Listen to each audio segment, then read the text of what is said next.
नमस्ते। हाम्रो नेपाली पोस्टको स्पेसमा हुँदै गरेको नियमित कार्यक्रमका लागि आजको लागि हामीले लेखक खगेन्द्र सङ्ग्रौलाजीलाई आमन्त्रण गरेका छौँ। हामी उहाँका कुराहरू सुन्नेछौँ र केही तपाईँहरूको जिज्ञासा भए हामीलाई डिएम मार्फत पठाउन हुन हार्दिक अनुरोध गरिन्छ। आजको हाम्रो को होस्ट हुनुहुन्छ सुशील नेउपाने, अनि त्यसै गरी हाम्रो जादुजी आउनुहुनेछ केही छिनमा। ल म चाहिँ सुशीलजीलाई माइक हस्तान्तरण गर्छु। सुशीलजी। हजुर, नमस्कार सबैमा मेरो नमस्ते। खगेन्द्र दाई वेलकम। धन्यवाद।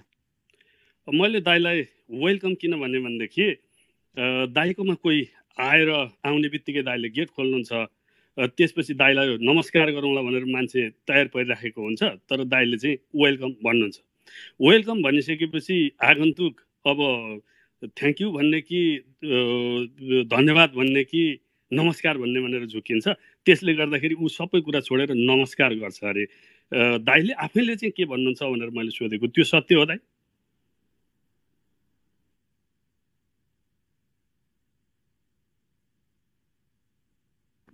दाईको माइक अफ छ, दाई माइक खोल्नु भयो हुन्छ। ल ल ल अब यो खास क्षणहरूमा स्वस्फूर्त रूपले बोलिन्छ। अब म चाहिँ सबैलाई वेलकम त भन्दिनँ होला, कतिलाई अभिवादन भन्छु, कतिलाई नमस्कार भन्छु, कतिलाई वेलकम पनि भन्छु होला कि, किनभने अब त यो भाषाहरू पनि एकदमै छ्यासमिस भइरहेछन्। हस् दाई, धन्यवाद। मैले सुने राखेँ। अनि दाईले चिया खानुभयो? चिया त होइन, मेरो त भान्सा नै भइसक्यो अहिले त। हजुर, दाईले चाहिँ कुनै पनि कुरालाई यदि कसैले नचिनेको मान्छेले फोन गर्यो भने अथवा फोनमा दाईले नचाहेको कुरामा कुराहरू अगाडि बढ्यो भनेदेखि अब यो फोनमा कुरा गरेर मजा आउँदैन, बसेर चिया खानुपर्छ, मजाले बसेर चिया खाएर कुरा गर्नुपर्छ भन्नुहुन्छ। अनि कुनै कुराकानीहरू हुँदै गर्दा त्यो कुरालाई यदि तगारो लाग्नु पर्यो भने अब चाहिँ बसेर चिया पिउने भन्नुहुन्छ। मैले ती कुराहरू देखेको छु दाईमा, त्यसले गर्दा आज चिया पिउनु भएको छ कि छैन भनेर हो। आज चाहिँ दाईले पिउनु भएको छैन भने अलिकति ढिलै पिउने कि भन्नु है। हजुर, धन्यवाद। अब गाँठी कुरा लाग्नु दाई, तपाईँ जन्मिनु भएको 5 थरको सुबाङमा, अनि यो 8 साई र यो 5 थरको सुबाङ र 8 साईको 13 थुम बिचमा तपाईँको साइनो चाहिँ के कसो हो दाई? मेरो चाहिँ मेरो म जन्मेको जिल्ला 5 थरपट्टि पर्छ, बिचमा तमोर नदी छ, तमोर नदीको ठिक पारिपट्टिको पाखालाई 8 साई भनिन्छ। अब यो वारिपारि चाहिँ त्यो कुमाई बहुल दुईटै क्षेत्रमा कुमाईहरूको बहुलता छ। कुमाईहरूको अब त्यो मावली नाता, भान्जा नाता, त्यहाँ सम्धि नाता, कुटुम्ब नाता छ। त्यसले वारिपारिको बिचमा त्यो सम्बन्धको आदान प्रदान हुन्छ, एउटा कुरा। दोस्रो, जुन बेला म जन्मेर हुर्किँदै थिएँ, मेरो भेगमा हाई स्कुल थिएन, कलेजको त कुरै नगरौँ। हाई स्कुल र कलेज पारी भएको हुनाले र मेरो जीवनको संयोगले त्यही बेलामा कलेज हाई स्कुल खुलेको हुनाले मैले पारी पढ्ने अवसर वा सौभाग्य पाएँ। वारिपारिको नाता चाहिँ एउटा अब यो नातापाताको नाता हो, एउटा चाहिँ शिक्षाको नाता हो।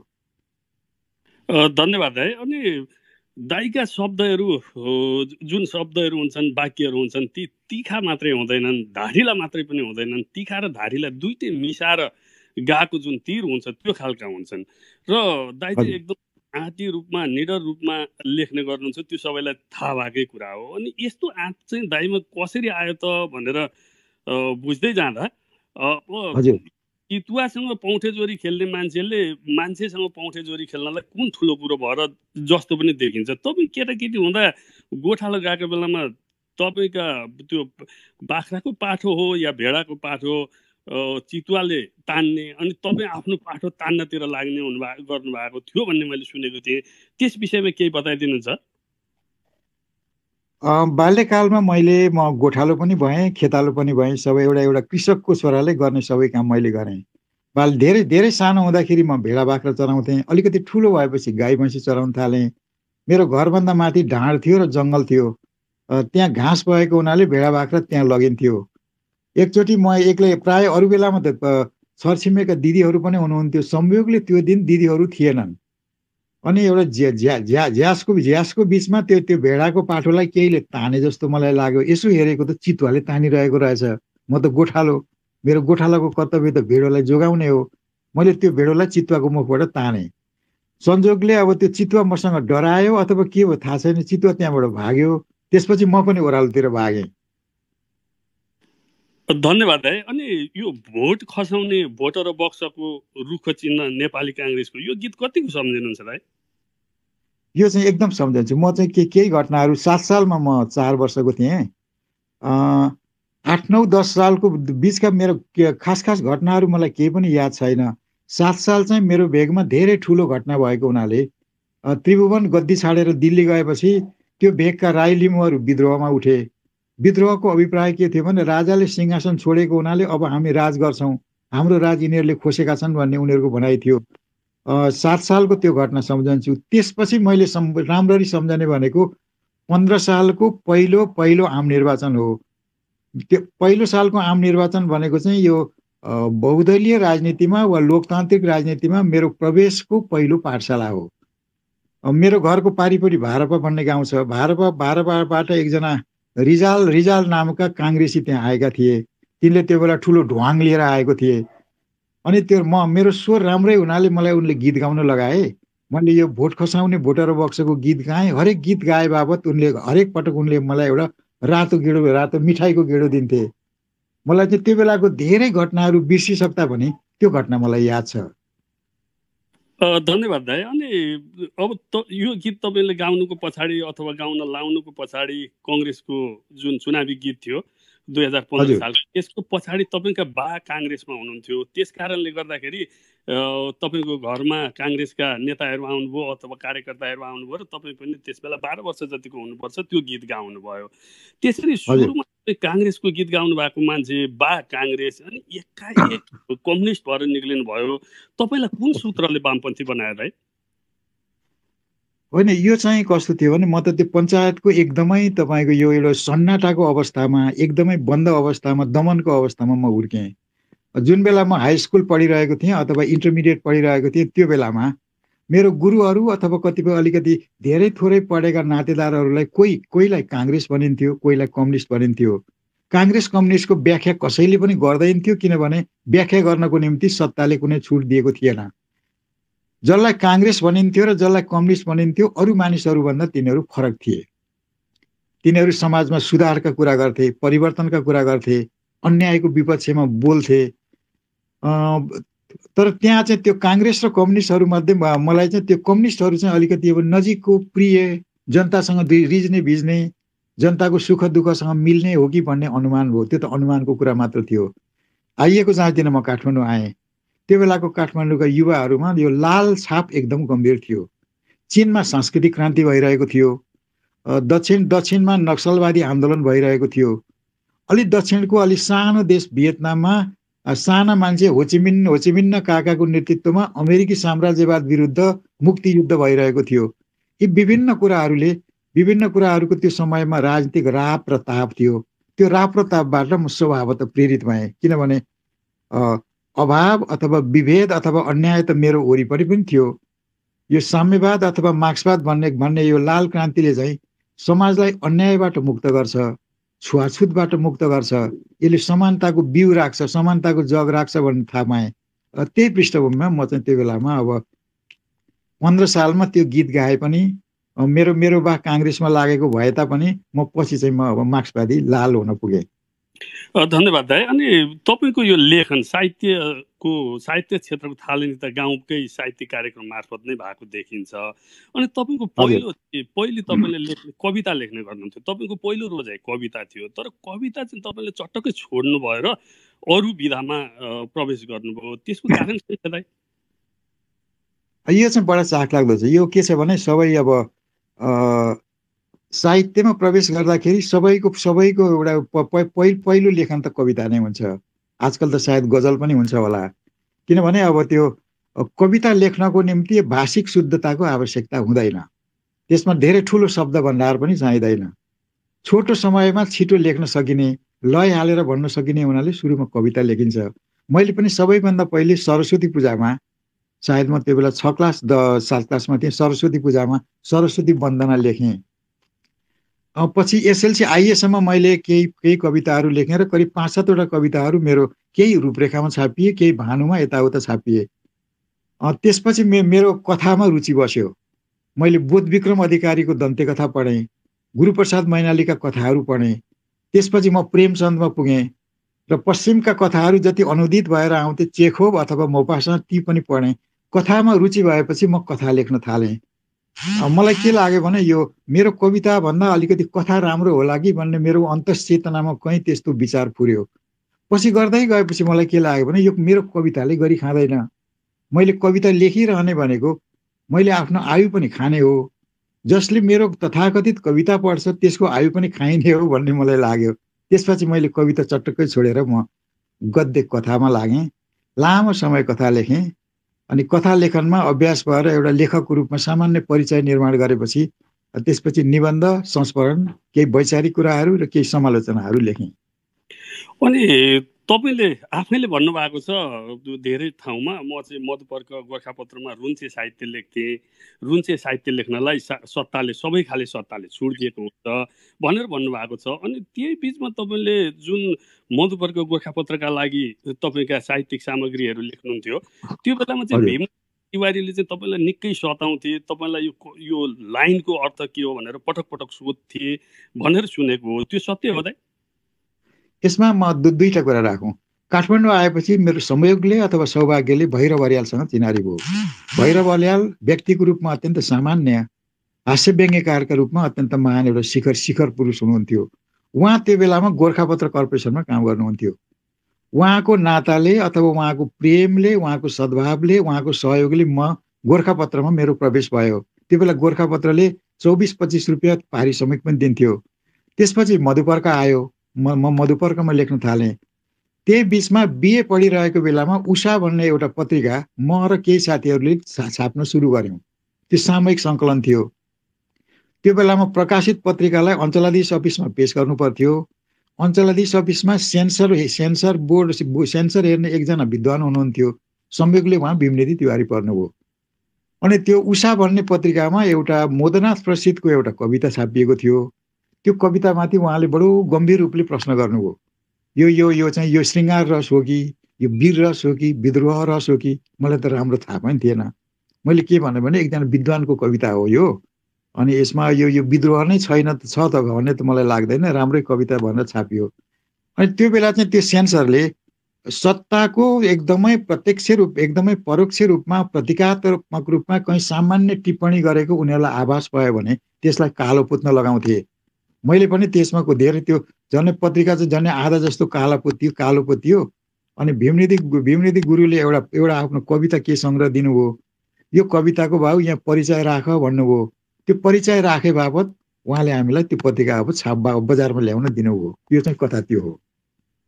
हजुर, धन्यवाद भाइ। अनि तपाईँले मैले सुनेको थिएँ तपाईँले चाहिँ भीमनिधि तिवारीले निकै नै त्यो एउटामा मात्रै होइन धेरैवटामा लाइन बाई लाइन सोधेका कारणले गर्दाखेरि र यहाँ कालो पोत्नु, यहाँ यो गर्नु भनिराखेका कारणले गर्दा पञ्चायती व्यवस्था मुर्दाबाद भन्ने कविता लेखेर दिल्ली बजारको भित्तामा गोबरले टाँसिदिनु भयो अरे भन्ने सुनेको थियो, त्यो सही हो? त्यो चाहिँ त्यो भीमनिधि गुरुमाथिको प्रतिक्रिया मेरो होइन। भीमनिधि गुरु त उहाँको त्यो जागिरै त्यही भएको हुनाले जागिरको कारणले उहाँ कठोर हुनुहुन्थ्यो। कवि र व्यक्तिको रूपमा मलाई त्यस्तो कठोर लागेन, पसललाई लाग्थ्यो। तर हामी चाहिँ कस्तो भने अब अलिकति ज्ञानप्रतिको जिज्ञासा बढ्यो, राजनीतिप्रतिको लत अलिकति बस्यो, लेख्ने अभ्यास भयो। अनि लेखिसकेपछि त्यो बेला प्रकाशन गर्ने माध्यम केही पनि थिएनन्। अब अलिकति अब त्यो बेला लाल आवेग उत्तेजनापूर्ण कुरा लेख्ने तपाईँको त म त सिकारु लेखक भएको हुनाले गोर्खापत्र मधुपर्कमा मेरो लागि ठाउँै भएन। बाँकी मेरो रचनाको जुन प्रकृति छ त्यो प्रकृतिका रचना छाप्ने प्रकाशन नै केही पनि थिएन। त्यसले त्यो उकुस मुकुसको अवस्थामा ठ्याक्कै मैले त्यो पञ्चायत कविता चाहिँ के थियो अहिले याद छैन, त्यो एउटा चाहिँ व्यवस्थाले गरेको उत्पीडन विरुद्धको एउटा तपाईँको त्यो निसासको अभिव्यक्ति थियो। म र केही साथीहरूले त्यो कवितालाई त्यो 5-10वटा हातले लेखेर दिल्ली बजारको भित्रमा गोबरले टाँसेको सही कुरा हो। धन्यवाद दाइ। अनि तपाईँ यो टियुमा अङ्ग्रेजी अब हामी हाम्रा साथीहरूलाई के अनुरोध गर्छौँ भने आज हामी एकदम सुपर स्पिडमा जानुपर्ने समस्या छ हामीसँग समयका कारणले गर्दा, त्यसैले यो बुलेट ट्रेन जसरी हामी दौडिराखेको देखेर त्यसलाई अन्यथा नलिदिनु हुन अनुरोध गर्दछु। अनि दाइले चाहिँ यो टियुमा अङ्ग्रेजी साहित्य पढ्दै बुर्जुवा शिक्षा बहिष्कार गरेर 10 वर्षमा लाल क्रान्ति सम्पन्न हुन्छ भनेर तपाईँ पढाइ छोडेर हिँड्नुभयो। त्यसमा तपाईँलाई विश्वासै लागेर हो कि साथीहरूको आग्रह थेग्न नसकेर हो, तपाईँलाई के लाग्छ अहिले हेर्दा? त्यो त विश्वासै थियो। एक त के भने अब साथीहरूको सङ्गतले ममा वाम झुकाव उत्पन्न हो। त्यो बेला त्यो चिनिया प्रकाशनहरू जस्तो यो चाइनिज लिट्रेचर अथवा चिनको चाहिँ विभिन्न त्यो प्रोपोगेन्डा लिट्रेचरहरू आउँथ्यो। त्यो अत्यन्त सस्तोमा अथवा सिक्कीमा पाइन्थ्यो, त्यो पढिन्थ्यो। अनि नेपाल यसै पनि अब सानो देश, दुईटा ठुला देशमा रहेको, त्यसमा पनि भारतलाई त हामी वामहरूले विस्तारवादी मिचा भन्थ्यौँ। धेरै किसिमका थिचोमिचोहरू सिमानामा थिए। अनि त्यो बेलामा चाहिँ म आइए बिएमा मैले स्पेसल इङ्ग्लिस लिएँ र एमएमा म अङ्ग्रेजी लगभग मेरो चाहिँ सिद्ध्याउने क्रममा पुगेको थिएँ। समाप्तमा फर्स्ट डिभिजन पासै हुन्थेँ होला। तर बिचमा अन्य कुराका अतिरिक्त विश्वविद्यालयका विद्यार्थीहरूले अङ्ग्रेजीमा एउटा केही मुखपत्र छापे। त्यसमा चीनमा भनिएको भनेर सेक्सपियर वा चाहिँ बुर्जुवा भन्ने एउटा शीर्षकमा एउटा केही लेख आयो। अब सेक्सपियर मेरो त के भने सेक्सपियरको यो ट्रेजेडी मेरो एउटा सिङ्गो पेपर नै थियो। अनि चीन त मेरो अब प्रेरणाको स्रोत भने पनि, मेरो गुरु भने पनि माओ त्से-तुङ अथवा लुसुन अथवा जे जति थियो त्यो स्रोत नै त्यो थियो। मेरो ज्ञानको स्रोतबाट र निष्ठाको स्रोतबाट सेक्सपियर बुर्जुवा थियो भन्ने त्यत्रो ठुलो अभियोग आइसकेपछि मेरो मनमा ठुलो एउटा दुविधा के उत्पन्न भयो भने मेरा गुरुहरूले सेक्सपियरलाई बुर्जुवा भनेर घोषणा नै गरिसकेपछि यो बुर्जुवा शिक्षामा मैले किन घोटिने होला एउटा। दोस्रो, त्यो बेला चाहिँ त्यो मैले अघि उल्लेख गरेका 3 ठाउँका चाहिँ त्यो लाल आवेगहरूको राप र तापले गर्दा युवाहरूमा यस्तो आवेग अथवा यस्तो विश्वास अथवा यस्तो रोमान्टिक अन्धविश्वास उत्पन्न भएको थियो कि 5-10 वर्षमा त अब यो नौलो जनवाद आउँछ। नौलो जनवाद आएपछि बुर्जुवा शिक्षाको केही पनि काम छैन। त्यसपछि सही मान्छे सही ठाउँमा, त्यो proper man in the proper place भन्ने एउटा त्यो भनाइको संज्ञा नै थियो। म त्यसबाट प्रभावित भएँ र केही यो चाहिँ चीनमा चाहिँ त्यो बियरफुट डक्टर भन्ने एउटा अभियान आएको थियो। डक्टरहरू खाली खुट्टा अथवा डाक्टरहरू झोला बोकेर गाउँ गाउँ जान्थे। त्यसबाट पनि हामी प्रेरित भयौँ र 12-15 जना हामीले चाहिँ एउटा बुर्जुवा शिक्षा बहिष्कार गरेर क्रान्तिको मानसिक परिवेश निर्माण गर्नको निम्ति शिक्षकको आवरण ओढेर शिक्षकको बहानामा हामी गाउँ पसेका थियौँ। त्यो शिक्षा परित्याग गर्ने र गाउँमा जाने त्यो सन्दर्भ चाहिँ त्यसरी निर्माण भएको थियो। हजुर, अनि तपाईँ जब गाउँमा जानुभयो त्यसपछि तपाईँ लाल क्रान्ति गर्नको लागि शिक्षक रूपमा गाउँ जानुभएको थियो। तपाईँ गएको ठाउँ चाहिँ लाल ठाउँ हुन्छ, तपाईँसँग त्यो क्षमता छ भनेर तपाईँको राजनीतिक साथीहरूले तपाईँलाई हौसला दिइरहेको थिए। अनि यही बिचमा तपाईँले काम त्यही रूपले गरिराख्नुभयो। यता अमात्यसँग विद्रोह गरेर निर्मल लामा, मोहन विक्रम सिंह लगायतले कम्युनिस्ट पार्टीको महाधिवेशन चाहिँ बनारसमा गर्ने भयो। 2031 सालमा हुनुपर्छ त्यो। त्यसपछि त्यसलाई चौमा बनियो, जुन बहुदलपछि एकता केन्द्रमा बनेर टुङ्ग्यो। अहिले आइपुगेपछि फेरि माओवादी केन्द्रका रूपमा फेरि एकै ठाउँ छन्। बिचमा मोहन विक्रमहरू 38 सालमा मसालका रूपमा गएका थिए। तर त्यो जुन चौथो महाधिवेशन भएको थियो, चौमा भएको थियो, त्यो चौथो महाधिवेशन त्यसैले पार्टीको नाम पनि राखेको। त्यस बेला चाहिँ तपाईँलाई पनि निर्मल लामासँग तपाईँको राम्रो दोस्ती, मोहन विक्रम सिंहसँग पनि दोस्ती, अझ बढी त निर्मल लामासँग हुनुपर्छ। अनि तपाईँलाई पनि बनारस पुर्याए सहभागीका रूपमा। तपाईँलाई पुर्याइसकेपछि चाहिँ म छिटोमा जानको लागि सर्टकट जाँदैछु दाइ। अनि बनारस पुर्याइसकेपछि चाहिँ तपाईँले त्यहाँ पूर्व कोशी कोअर्डिनेसन कमिटी, त्यस बेलाको कोका पनि भन्थे, त्यसलाई चाहिँ त्यसका विरुद्धमा जुन कुरा भयो तपाईँ त्यसमा सहमत हुनु भएन। तपाईँ सहमत नहुनु भइसकेपछि तपाईँलाई चाहिँ बोल्नका लागि बन्देज लगाइयो। त्यसपछि तपाईँ बाहिर निक्लिएर महाधिवेशनभरि चाहिँ यो प्रतिनिधिका भाँडा माझेर बस्नुभयो। त्यो कुरा सही हो त? पूर्व कोशी होइन, त्यो झापालीको प्रसङ्ग। झापामा तपाईँ केही तपाईँको यो मध्यम वर्गका असन्तुष्ट युवाहरूले सामन्तको नाउँमा केही मान्छेलाई काटिसकेका थिए। त्यो झापाको झिल्को या झापा घटना भनेर चिनिन्थ्यो। आफ्नो मन्तव्य प्रस्तुत गर्ने क्रममा मोहन विक्रमले, निर्मल लामाले र अरू सबैले भनौँ न, सबैजसोले यिनीहरू चाहिँ व्यक्ति हत्याकारी हुन्, यिनीहरू आतङ्ककारी हुन्, यिनीहरू ब्लाङ्कीवादी हुन् भनेर शब्दकोशमा भएका सबै तपाईँको निन्दाजनक संज्ञाहरू झापालीहरूमाथि प्रयोग गरियो। त्यसमा नन्दकुमार प्रसाई र म 2 जना असहमत भयौँ।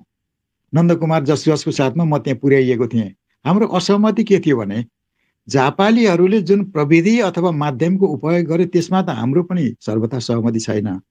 किनभने केही मानिसहरूलाई सामन्तको नाउँमा हत्या गरेर क्रान्तिको परिवेश पनि हुँदैन, समाज परिवर्तन पनि हुँदैन।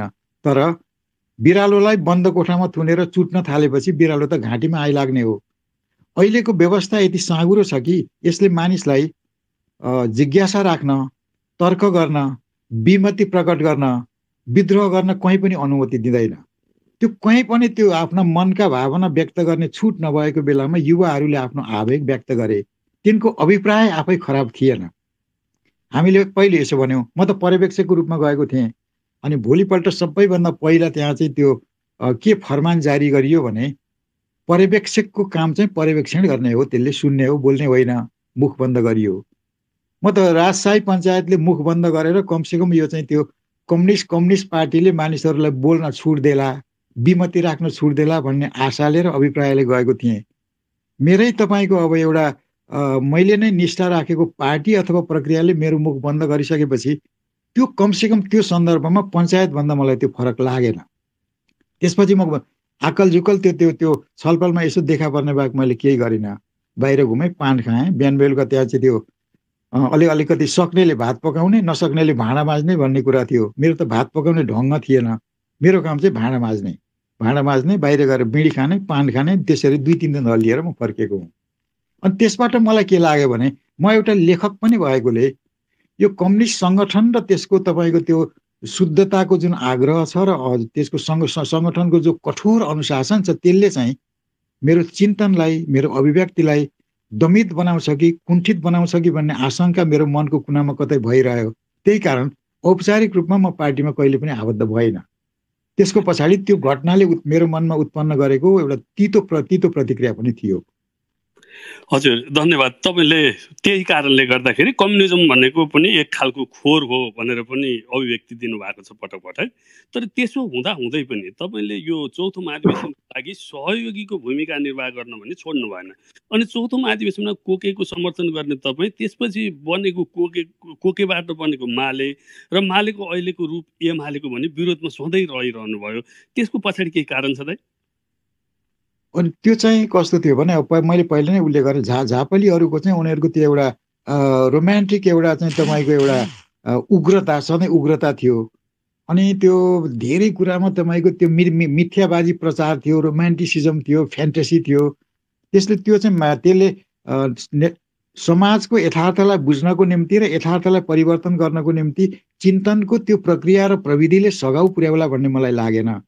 त्यसले चौथो महाधिवेशनमा चाहिँ अब मोहन विक्रम लामो एउटा अभ्यासबाट आउनुभएको थियो, निर्मल लामा आउनुभएको थियो, मेरा अरू धेरै साथीहरू पनि थिए। त्यसैले साथीहरूको सङ्गतको सामिप्यताबाट र झापालीको त्यो प्रवृत्तिसँगको असहमतिको कारणले म चौममा रहेँ। तैपनि त्यो रहेको बेलामा म जुन ठाउँमा बस्थेँ म दुवै पक्षलाई म सहयोग गरिरहन्थेँ। जहाँ माले क्रियाशील थियो मालेलाई म सहयोग गर्थेँ, जहाँ चौमा क्रियाशील थियो त्यहाँ चौमालाई गर्थेँ। तैपनि मलाई के लागिरहन्थ्यो भने मालेमा चाहिँ बडो तीव्रता, शीघ्रता, जोर जुलुम टाइपको त्यो मलाई त्यो बेसै लाग्थ्यो। चौथो महाधिवेशन चाहिँ सुस्त लागिरहन्थ्यो। तैपनि धेरै साथी त्यहाँ भएकोलाई म त्यहीँ बसिरहेँ। पछि अब भनौँ न, अब एमालेको 51 सालको सरकारप्रति मेरो समर्थन थियो। 51 सालमा 9 महिना सरकारमा बसेपछि एमालेका नेताहरू जब बाहिर निस्के, सत्तामा जुन स्वरूपमा प्रवेश गरेका थिए ती फर्कँदा बिल्कुल तिनको कायाकल्प भएको थियो। तिनको अनुहार बेग्लै थियो, तिनको पेटदेखि दिमागसम्म बोसो लागेको थियो। केही समयदेखि ठुल्ठुला तिनले हवेली बनाउन थाले। तिनको सामाजिक सम्पर्क वर्गसँग नै परिवर्तन भएको देखियो। त्यसले त्यो एमालेसँग त्यो त्यहाँदेखि मेरो चाहिँ गम्भीर असहमति रह्यो। त्यसपछि माओवादी आयो। माओवादीप्रति मेरो चाहिँ त्यो एउटा कन्डिसनल सपोर्ट थियो। माओवादीको यो ज्यादतीप्रति त मेरो कहिले पनि उसको समर्थन भएन। तर माओवादीले नेपालको जुन सन्दर्भमा जे मुद्दा उठाएर जे गर्न खोजिरहेको थियो त्यसको अभिष्ट, त्यसको प्रयोजन र अभिष्टप्रति आधारभूत रूपमा मेरो सहमति थियो। मैले माओवादीलाई सोधेँ, समर्थन गरेँ। अब अहिलेको कुरा गर्ने हो भने त माओवादी आफै पनि पथभ्रष्ट भएको छ। मैले त्यसरी प्रत्यक्ष रूपमा समर्थनै गर्न खोज सक्ने, बोक्नै सक्ने त पार्टी कुनै पनि छैन अहिले। हजुर, धन्यवाद। यहाँले भनिसक्नुभयो 51 सालको सरकार रहउन्जेलसम्म मेरो समर्थन थियो भनेर। तर त्यही बेलैमा दाइको एउटा टिप्पणी आएको थियो, त्यो काजु कान्छा मुतुवा कान्छा भन्ने, त्यो विषयमा अहिले नजाउँ किनभने हामीसँग समय पनि छैन, विषयमा जाने योजना पनि छैन दाइ, त्यसले गर्दा त्यसमा अहिले नजाउँ। तर त्यो चाहिँ भएको थियो होइन। अब हामी एकछिन बन्दीपुरतिर लागौँ दाइ होइन। त्यो बन्दीपुर त अब के भन्नुहुन्छ दाइले भन्दाखेरि यो मेरो दुईटा घर छन्, एउटा भनेको ताप्लेजुङ हो, अर्को भनेको बन्दीपुर हो, बिचमा भएका त अरू के भन्नुहुन्छ भनेपछि बन्दीपुरलाई तपाईँले कसरी लिनुहुन्छ भन्ने प्रष्ट रूपले देख्न सकिन्छ। र अझ के लाग्छ भने तपाईँले जति तिखा र जति धारिला शब्द यो शब्दहरू वाक्यहरू बनाउनुहुन्छ त्यो बिचमा पनि यदि कसैले आएर तपाईँलाई यो बन्दीपुर भनेर शब्द भनिदिने हो भनेदेखि तपाईँका वाक्य फेरि कमलका फुल जस्ता कोमल रूपमा रूपान्तरित हुन्छन् जस्तो मलाई लाग्छ। त्यति तपाईँ बन्दीपुरलाई माया गर्नुहुन्छ। तपाईँ कामका सिलसिलामा बन्दीपुर पुग्नु भएको थियो, त्यो विषयलाई अलिकति पछाडि हामीले समय रह्यो भनेदेखि निकालौँला। तर अहिले हामी दाइले धेरै माया गर्ने बन्दीपुरका विषयमा एउटा पाटोमा मात्रै हामी जान सक्छौँ जस्तो मलाई लाग्छ। तपाईँ कामका सिलसिलामा यो बन्दीपुर पुग्नुभयो। 2007 सालमा काङ्ग्रेसका 7 जनाले जीवन आहुति दिएर राणाकालीन सैनिक भगाएको ठाउँ हो बन्दीपुर। राजनैतिक रूपमा त्यो ठाउँ पक्कै पनि सचेत थियो होला र तपाईँ राजनैतिक रूपमै काम गर्ने क्रम तपाईँको भित्री उद्देश्य थियो र तपाईँ त्यहाँ पुग्नु भएको थियो। तपाईँ पुग्दा त्यो घटना घटेको 20-22 वर्ष भइसकेको हुनुपर्छ। तपाईँले बन्दीपुरमा राजनैतिक रूपमा कस्तो अवस्था देख्नु भएको थियो दाइ तपाईँ पुग्दा? बन्दीपुरमा चाहिँ म शिक्षकको रूपमा बन्दीपुर पुगेको थिएँ। बन्दीपुरभन्दा अगाडि म तनहुँको टुरे पसलमा शिक्षक थिएँ। त्यसपछि म सरुवा भएर बन्दीपुर गएँ। बन्दीपुरमा त्यो बेला चाहिँ म जानुभन्दा केही वर्ष अगाडि बन्दीपुरबाट सदरमुकाम लुटेर दमौली लगिएको थियो। सदरमुकामसँगै त्यहाँका सबै व्यापार बन्दोबस्त सबै कुराहरू पनि त्यहाँबाट पाखा लागेका थिए। अलिक बढी सम्पत्ति हुनेहरू काठमाडौँ गए, अलिक कम सम्पत्ति हुने नारायणगढ, त्यसरी नै दमौली डुम्रे त्यसरी गए। म बन्दीपुर भएको बेलामा बन्दीपुरको त्यो सामाजिक गतिविधि चाहिँ अत्यन्त उजाड थियो। व्यापार थिएन, पैसाको चलखेल पनि थिएन, त्यहाँ कुनै पेसा केही बाँकी पनि थिएन। सदरमुकामसँग ती जम्मै गइहाले। म त्यहाँ भएको बेलामा त अत्यन्त उदास थियो। तर त्यो सब हुँदाहुँदै पनि 7 सालमा बन्दीपुर काङ्ग्रेसको पनि सम्पर्क स्थल थियो, कम्युनिस्टको पनि सम्पर्क स्थल थियो। सबै ठुला पुष्पलालदेखि गणेशमानसम्म बन्दीपुरमा नभएको कोही पनि थिएन। ती कथाहरू मैले बन्दीपुरमा त चारैतिर यसो खोजी हिँड्दाखेरि चाहिँ नेपालको क्रान्तिकारी परिवर्तनमा विराटनगर, वीरगञ्ज जत्तिकै बन्दीपुरको पनि योगदान छ भन्ने मलाई लाग्थ्यो। अनि यसबाहेक बन्दीपुरसँगको मेरो अर्को नाता भनेको बन्दीपुरमा मेरो प्रेम सम्बन्ध भयो, मेरो बिहा भयो। हाम्रो छोरी बन्दीपुरमा जन्मिन्। बन्दीपुरमा म एक्लै गएको थिएँ, त्यहाँबाट निस्कँदाखेरि हामी 3 जना भएर निस्क्यौँ।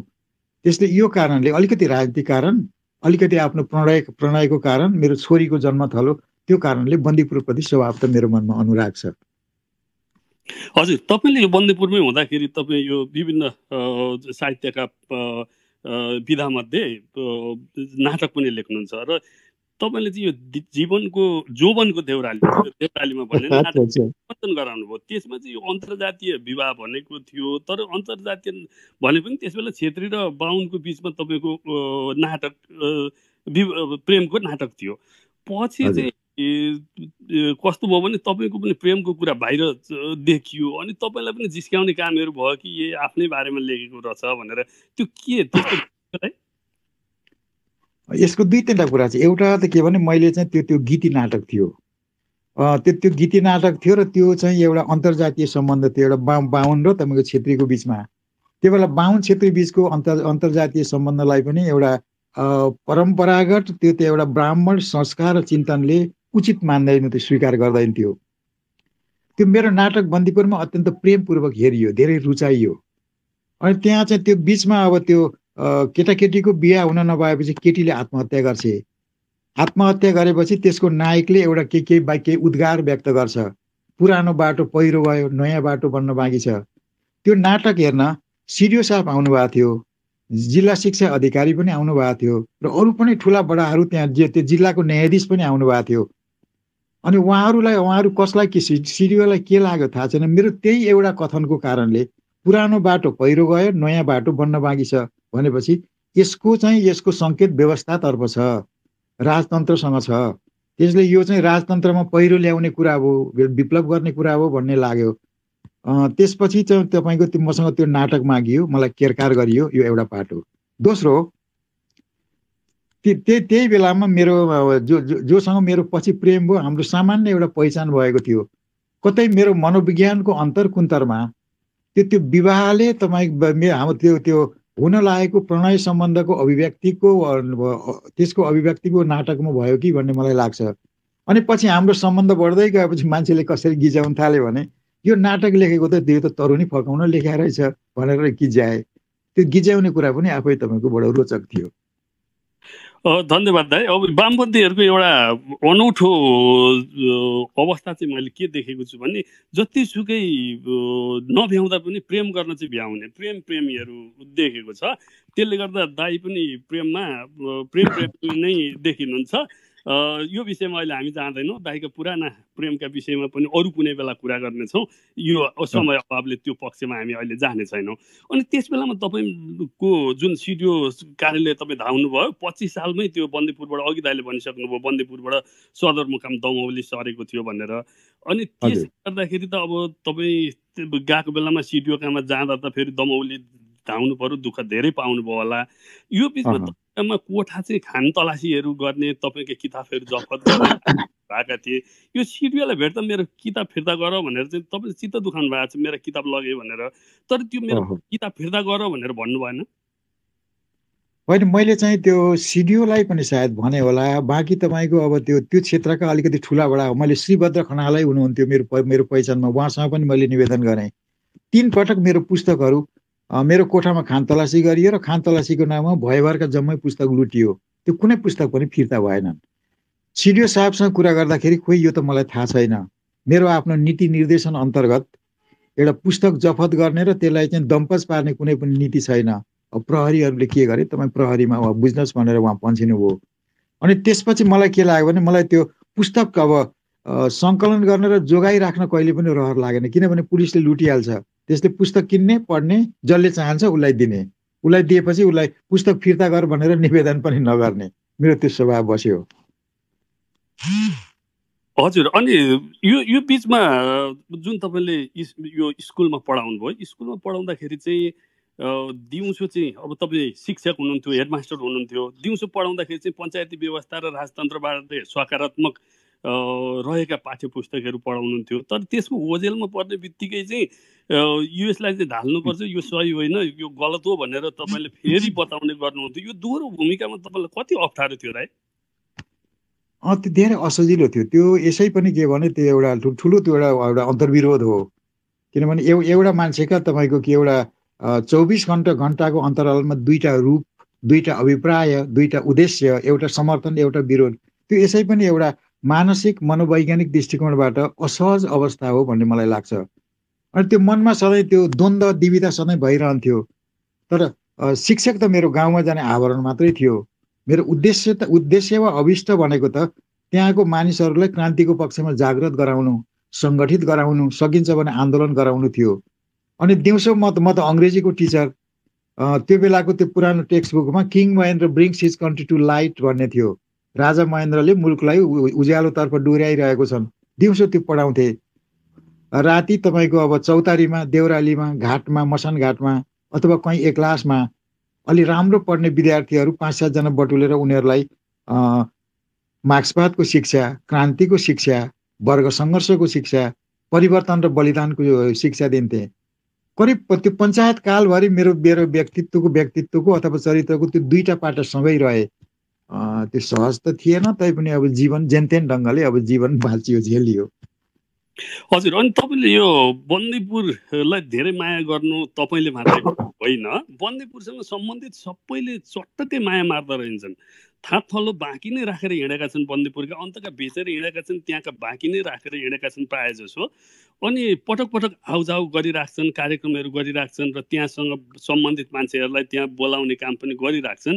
अनि त्यसैले तपाईँ पनि भन्ने गर्नुहुन्छ नि, मैले पढेको थिएँ 2018 सालतिर कहिले हो, सुन साथी हो बन्दीपुर भनेको डुम्रेमाथि हो लेख्नुहुन्छ तपाईँ कहिले, होइन? अनि विभिन्न बेलामा तपाईँले जब बन्दीपुरको कुरा आउँछ त्यस बेलामा चाहिँ तपाईँ बन्दीपुर प्रति निकै नै भावुक खालका कुराहरू लेख्नुहुन्छ। यसरी बन्दीपुरलाई तपाईँ तपाईँको आफ्नो एउटा व्यक्तिगत कुरा त तपाईँको एउटा रह्यो, तर त्यहाँ बन्दपुरमा भएका सबैले माया मार्न नसक्नुको कारण चाहिँ तपाईँ के देख्नुहुन्छ त्यहाँ? पहिलो त के होला भने बन्दीपुर एउटा जाग्रत ठाउँ, एउटा धेरै सानो ठाउँ हो र अत्यन्त रमणीय ठाउँ हो। र तपाईँको त्यो त्यो जो जुन बेलामा बन्दीपुर एउटा उत्थानको अवस्थामा थियो त्यो बेला बाहिरबाट त्यो भैरवबाट आउने सारा व्यापारको एउटा त्यो नाका थियो। त्यहाँबाट सामान उत्तरतिर जान्थ्यो, उत्तरबाट पैसा आउँथ्यो, अत्यन्त समृद्ध थियो। अनि समृद्धिको कारणले बन्दीपुरका साहुहरूले चाहिँ धेरैले राम्रो पढ्ने अवसर पाए। बन्दीपुरबाट बाहिर विस्थापित भइकन पनि उनीहरूले व्यापार गर्ने, व्यापारबाट आर्जन गर्ने, समृद्ध जीवन निर्माण गर्ने अवसर पाए। त्यही कारणले बन्दीपुरप्रतिको त्यो गुण बन्दीपुरले उनीहरूलाई जन्मायो, हुर्कायो, सचेत बनायो, जीवनका पखेटा लगाइदियो। त्यही कारणले त्यो प्रत्युत्तरमा अथवा कृतज्ञता भावमा धेरै बन्दीपुरहरूलाई माया गर्दै विकास समिति बनाए, कमाउनेहरूले पैसा दिए र उनीहरू घरिघरि त्यहाँ गइरहने र विभिन्न किसिमका बन्दीपुरलाई बाहिर परिचित गराउनको निम्ति, बन्दीपुरको मनोबल उठाउनको निम्ति, सामाजिक सामञ्जस्यता कायम गर्नको निम्ति प्रयत्न गरिरहेका देख्छु। त्यसले मोटामोटी त्यो बन्दीपुरेहरूको बन्दीपुरसम्मको प्रगाढ नाताको सन्दर्भ त्यो हुनुपर्छ। हजुर, अनि तपाईँ यो 2040 ताका चितवन बिरामी हुनुभयो, उपचार गराउन काठमाडौँमा आउनुभयो। त्यहाँबाट डिस्चार्ज हुने बेलामा काठमाडौँमा बस्नुको लागि तपाईँसँग त्यति नजिकका मान्छे कोही थिएनन्। त्यो बेलामा चाहिँ प्रगति प्रकाशनका वैद्यजीले तपाईँलाई घर लगेर 1 महिना राख्नुभयो। यस सम्बन्धले यो बेलाको उहाँ र तपाईँको सम्बन्धले चाहिँ तपाईँ अनुवादको बाटोमा तपाईँलाई अनुवादको एउटा बाटो दियो भन्ने देखिन्छ। यो सही हो या यो अनुवादका क्षेत्रमा तपाईँ कसरी प्रवेश गर्नुभयो दाइ? वैद्यजी कहाँ म महिना दिन बसेको होइन। म काठमाडौँ आउँदाखेरि यता कता वैद्यजी भोटाहिटीमा पुस्तक पसले हुनुहुन्थ्यो। उहाँ नेपाल कम्युनिस्ट पार्टीको संयोगले एउटा संस्थापक पनि हुनुहुन्थ्यो। त्यो उहाँसँग दोहोरो नाता भएकोले लेखक प्रकाशकको नाता, एउटा भनौँ न एउटा शुभचिन्तक र पार्टीको नेताको नाता थियो। उहाँको घरमा त्यसरी बिरामी भएर महिना दिनै म बसेको होइन। तर म अनुवादक बन्नुको कारण चाहिँ के पर्यो, संयोगसँग के पर्यो भने 26 सालमा मैले बिएको जाँच दिएपछि म फुर्सदिलो थिएँ। त्यो फुर्सदको बेलामा मेरो चाहिँ अब अङ्ग्रेजी भाषा ठिकै थियो, अङ्ग्रेजीमा मोटामोटी म पढ्न सक्थेँ। संयोगले वैद्य दाईको पसलबाट एउटा भियतनामी उपन्यास मेरो हातमा पर्यो, the village that wouldn't die. त्यो पढिसकेपछि मलाई त्यो बडो रुचिकर लाग्यो। सामान्य भियतनामी जनताले फ्रान्सेली उपनिवेश विरुद्ध परम्परागत हतियारहरू, परम्परागत चिन्तन र प्रविधिको प्रयोग गरिकन आफ्नो आँगनलाई मुक्त गर्नको निम्ति जसरी सङ्ग्राम गरेर जसरी जिते, त्यो उनीहरूको सङ्ग्रामको ठुलो अर्थ थियो, त्यो विजयको ठुलो अर्थ थियो। र त्यो नेपालीहरूलाई पनि त्यो के भने एउटा स्वाभिमानको निम्ति, स्वतन्त्रता स्वायत्तताको निम्ति लड्ने चेतना जगाउनुपर्छ भन्ने लागेर मैले त्यो कनिकुथी अनुवाद गरेँ। अनुवादको सिद्धान्त मैले कहीँ पढेको थिएन, अनुवादमा प्रशिक्षण पनि कहीँ लिएको थिएन। त्यो मेरो पहिलो अनुवादमै मेरो आफ्नो पाठशाला थियो। अनुवाद गरिसकेपछि छाप्ने ठाउँ कहीँ थिएन। सोनाम साथी भन्ने शशि शेरचन मेरो साथी हुनुहुन्थ्यो। उहाँको सम्पर्कमा ताप्लेजुङको केबी श्रेष्ठ भन्ने हुनुहुन्थ्यो। केबी श्रेष्ठसँग त्यो बेलामा एउटा रोलेक्स घडी थियो। रोलेक्स घडी बेचेर उहाँले त्यो पुस्तक छाप्नुभयो। हाम्रो योजना के थियो भने हातै पुस्तक बेच्ने, पुस्तक बेचे पैसा सङ्कलन गर्ने, त्यो घडी फर्काउने। आखिर पुस्तक त छापियो, त्यो कहाँ बाडियो, 1 पैसा पनि उठेन। अनि संयोगले त्यो पुस्तक मेरो हातमा नपरेको भए, मैले अनुवाद नगरेको भए, शशि शेरचनको आग्रहले केबी श्रेष्ठले त्यो घडी बेचेर त्यो प्रकाशित नगरेको भए सम्भवतः म चाहिँ अनुवादक बन्ने थिइनँ। त्यसले जिन्दगीमा यो ससानो संयोगको कति ठुलो प्रभाव हुन्छ भन्ने कुराको मेरो जीवनको चाहिँ एउटा उल्लेख र यो चाहिँ बडो रोचक दृष्टान्त हो।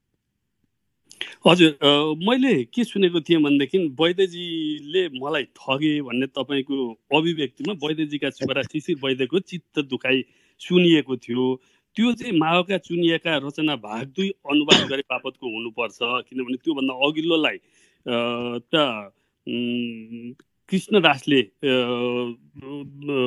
अनुवाद गर्नुभएको थियो क्यारे भाग 1 चाहिँ, भाग 2 को विषय पर्छ। त्यो पछि पनि फेरि तपाईँहरू बिचमा यदि त्यो बिचमा केही भाग 2 को कुरामा आएको थियो भने 2048 सालसम्म पनि तपाईँ र प्रगति प्रकाशनको अनुवादको काम चलिराखेको देखिन्छ। यो के त्यस्तो केही भएको हो दाइ? यो भाग 2 को विषयमा माओको चुनिएका रचना भाग 2 को अनुवादको पैसालाई लिएर 6000 तपाईँलाई दिइएको थियो, कृष्णदासलाई चाहिँ भाग 1 मा 10,000 दिइएको थियो र त्यो दोस्रो भाग चाहिँ पहिलो भागभन्दा डबल थियो। त्यस कारणले गर्दा वैद्य दाइले मलाई ठगे भन्ने तपाईँको अभिव्यक्ति आएको हो भन्ने सुनेको थियो, त्यो के सही हो? मेरो अनुमान के छ भने त्यो बेला माओका रचनाहरू नेपालीमा अनुवाद गराउनको निम्ति चीनबाट वैद्यजीलाई राम्रै पैसा आएको हुनुपर्छ। त्यो पैसा कति आएको थियो उहाँले त्यो कहिले पनि भन्नु भएन। पहिलो ठेली कृष्णदासले अनुवाद गर्नुभयो, पहिलो ठेली दोस्रो ठेली भन्दा आधा नै सानो छ। त्यस बापत उहाँले कृष्णदासजीलाई चाहिँ 20,000 दिनुभएको रहेछ। मेरो त काम केही पनि थिएन। दोस्रो माओको ग्रन्थहरू नेपालीमा अनुवाद गर्नु मेरो यसै पनि मेरो आफ्नो आदर्शसँग जोडिएको अभिष्टसँग जोडिएको चिज भएकोले त्यसप्रति मेरो प्रेम थियो। मैले काम पनि पाएँ, मेरो उद्देश्य अनुरूपको काम पनि भयो, पैसा पनि अलिकति भयो। मैले 6,000 मा गरेँ। पछि त्यो कुरा थाहा भयो। थाहा भएपछि यदि जति कामको निम्ति वैद्य दाइले कृष्णदासलाई दिनुभयो त्यति नै मलाई दिएको भए मैले त 40,000 पाउँथेँ। मैले पाएँ जम्मा 6,000। यद्यपि त्यो बेलामा 6,000 त्यो काम थियो र पैसा राम्रै पनि थियो, तर कम्युनिस्ट पार्टीको संस्थापक, समानताको पक्षधर, न्यायको पक्षधर, इमानको पक्षधर मान्छेले त्यत्रो ठुलो चाहिँ विभेद किन गर्नुभयो होला भन्ने मेरो चित्तमा परेको हो। तर उहाँलाई किताब अनुवाद गराउनु थियो, मलाई काम चाहिएको थियो। त्यो मलाई काम गर्ने, मलाई मनपर्ने काम थियो। त्यसैले वैद्य दाइको त्यो व्यवहारसँग मेरो गम्भीर असहमति हुँदाहुँदै पनि उहाँले मलाई काम दिइरहनु भयो। मैले काम गरिरहेँ। मैले काम चाहिँ वैद्य कृष्णदासजीको भन्दा सधैँ सस्तोमा गरिरहेँ। तर त्यसो हुँदाहुँदै पनि मैले काम पाएको हुनाले वैद्यजीसँग त्यो कुरामा असहमत हुँदाहुँदै पनि काम मलाई दिनुभएकोमा म अहिलेसम्म पनि उहाँप्रति कृतज्ञ छु। धन्यवाद दाइ। अनि यो यस बेलासम्म त यो बिचमा 46 सालसम्म चाहिँ सेन्सर हुने गर्थ्यो किताबहरू। तपाईँका किताबहरू पनि सेन्सरमा परेका थिए। त्यो 46 को आन्दोलनपछि चाहिँ सेन्सरसिप हट्यो। अनि तपाईँको त्यसपछिको पहिलो पुस्तक हुनुपर्छ जनआन्दोलनका छर्राहरू भन्ने। अनि त्यो प्रकाश गर्दाखेरि तपाईँको डिफ्रेन्सेस पक्कै पनि रह्यो पहिले र पछिकोमा, यो सेन्सर हुँदा र नहुँदा। त्यसमा तपाईँले कस्तो खाले महसुस गर्नुभयो? सेन्सर नहुँदा र त्यो सेन्सर हुँदाको अन्तर, पक्कै अन्तर त थियो होला, तर कति ठुलो ग्याप महसुस गर्नुभयो? होइन, म त पञ्चायतको यति कठोर सेन्सरको अवधिमा म हुर्केँ कि मलाई त अब त्यो लेखेपछि अब आफ्नो तपाईँको मनको भावनालाई व्यक्त गर्ने एक त छुट नै थिएन। त्यसलाई परोक्ष भाषामा प्रतीकात्मक रूपमा केही लेखियो भने पनि त्यो छाप्ने ठाउँ कहीँ पनि थिएन। एक किसिमको त्यो निसास लाग्दो अवस्था थियो। अनि त्यो सेन्सरप्रति म यति बिघ्न अभ्यस्त भएको थिएँ र वा त्यसबाट म यति बिघ्न दमित भएको थिएँ कि सेन्सर मुक्त लेखन विश्वमा कहीँ होला भन्ने मेरो मनको अन्तर्कुन्दरमा कहीँ पनि थिएन। 46 सालको आन्दोलन भयो। निरङ्कुश राजतन्त्रलाई संवैधानिक राजतन्त्र बनाएर एउटा विधिको व्यवस्था अन्तर्गत ल्याइयो र घोषणा के गरियो भने आइन्दा लेखिएको कुनै पनि शब्द अथवा बोलिएको कुनै पनि वचन सरकारी सेन्सरसिपमा पर्ने छैन। अनि त्यो त मलाई त यस्तो आश्चर्य लाग्यो, मेरो जीवनको यो तपाईँको यो त 8औं आश्चर्य जस्तो लाग्छ। अझै पनि त्यस्तो लाग्छ कि यस्तो पनि सम्भव छ। सेन्सरै नभइकन कुनै चिज छापिनु भनेको अब त्योभन्दा ठुलो स्वतन्त्रता, त्योभन्दा ठुलो स्वायत्तता, त्योभन्दा ठुलो मुक्ति के होला भन्ने लाग्छ। त्यही कुरा मैले त्यो बेला उल्लेख गरेँ हुँ। र मेरो जनआन्दोलनको छराहरूमा चाहिँ त्यहाँ कवि चाँदनी शाहमाथि गम्भीर टिप्पणीहरू छन्। त्यो टिप्पणीको सन्दर्भमा पनि यो कुरा मैले उल्लेख गरेको छु। हजुर। अनि हामी धेरै छिटो फड्को मार्नुपर्ने अवस्थाले म छिट्टै नै फड्को मार्दैछु। यो अलिकति अगाडि बढेर हेर्दा जब माओवादी सदनमा आयो त्यस बेलामा चाहिँ तपाईँलाई यो सांसदको लागि पुष्पकमल दाहाल र बाबुराम भट्टराईले अफर गर्नुभयो, जसलाई तपाईँले अस्वीकार गर्नुभएको थियो। त्यसपछि तपाईँलाई प्रज्ञा प्रतिष्ठानको कुलपतिका लागि अफर आयो। त्यसमा तपाईँ सहमत पनि हुनुहुन्थ्यो, तर मोहन वैद्य र तपाईँको बिचमा कुरामा यो इन्ट्रेस्टमा ग्याप भयो, जसले गर्दा तपाईँ जान्नु भएन। यो विषयमा छोटोमा केही बताइदिनुहुन्छ दाइ? पहिलो कुरा त सही हो, त्यसमा मैले खास व्याख्या गर्नु पर्दैन। त्यो बेला त के भने बाबुरामजी र प्रचण्डजी चाहिँ एक हुल सेना लिएर राइफल लिएर चाहिँ ठाउँ ठाउँमा कुद्नुहुन्थ्यो। एक बिहान बाबुरामजीको फोन आयो 7 बजेतिर, हामी कतै गइरहेका छौँ, तपाईँको एकछिन पस्न मिल्छ भन्नुभयो। आउनुहोस् न, स्वागत छ भने। मेरो घरमाथि उहाँहरूको त त्यो दलबल बन्दुकेको दलबल लिएर आउनुभयो। सारा टोलमा ठुलो उत्सुकता उत्पन्न भयो अथवा आतंक जाग्यो। अनि उहाँहरू दुईजनाले के भन्नुभयो भने हामी चाहिँ युद्धको कलामा हामीसँग धेरै साथीहरू छन्, तर यो संसद भनेको त एउटा वैचारिक विमर्श गर्ने क्षेत्र हो।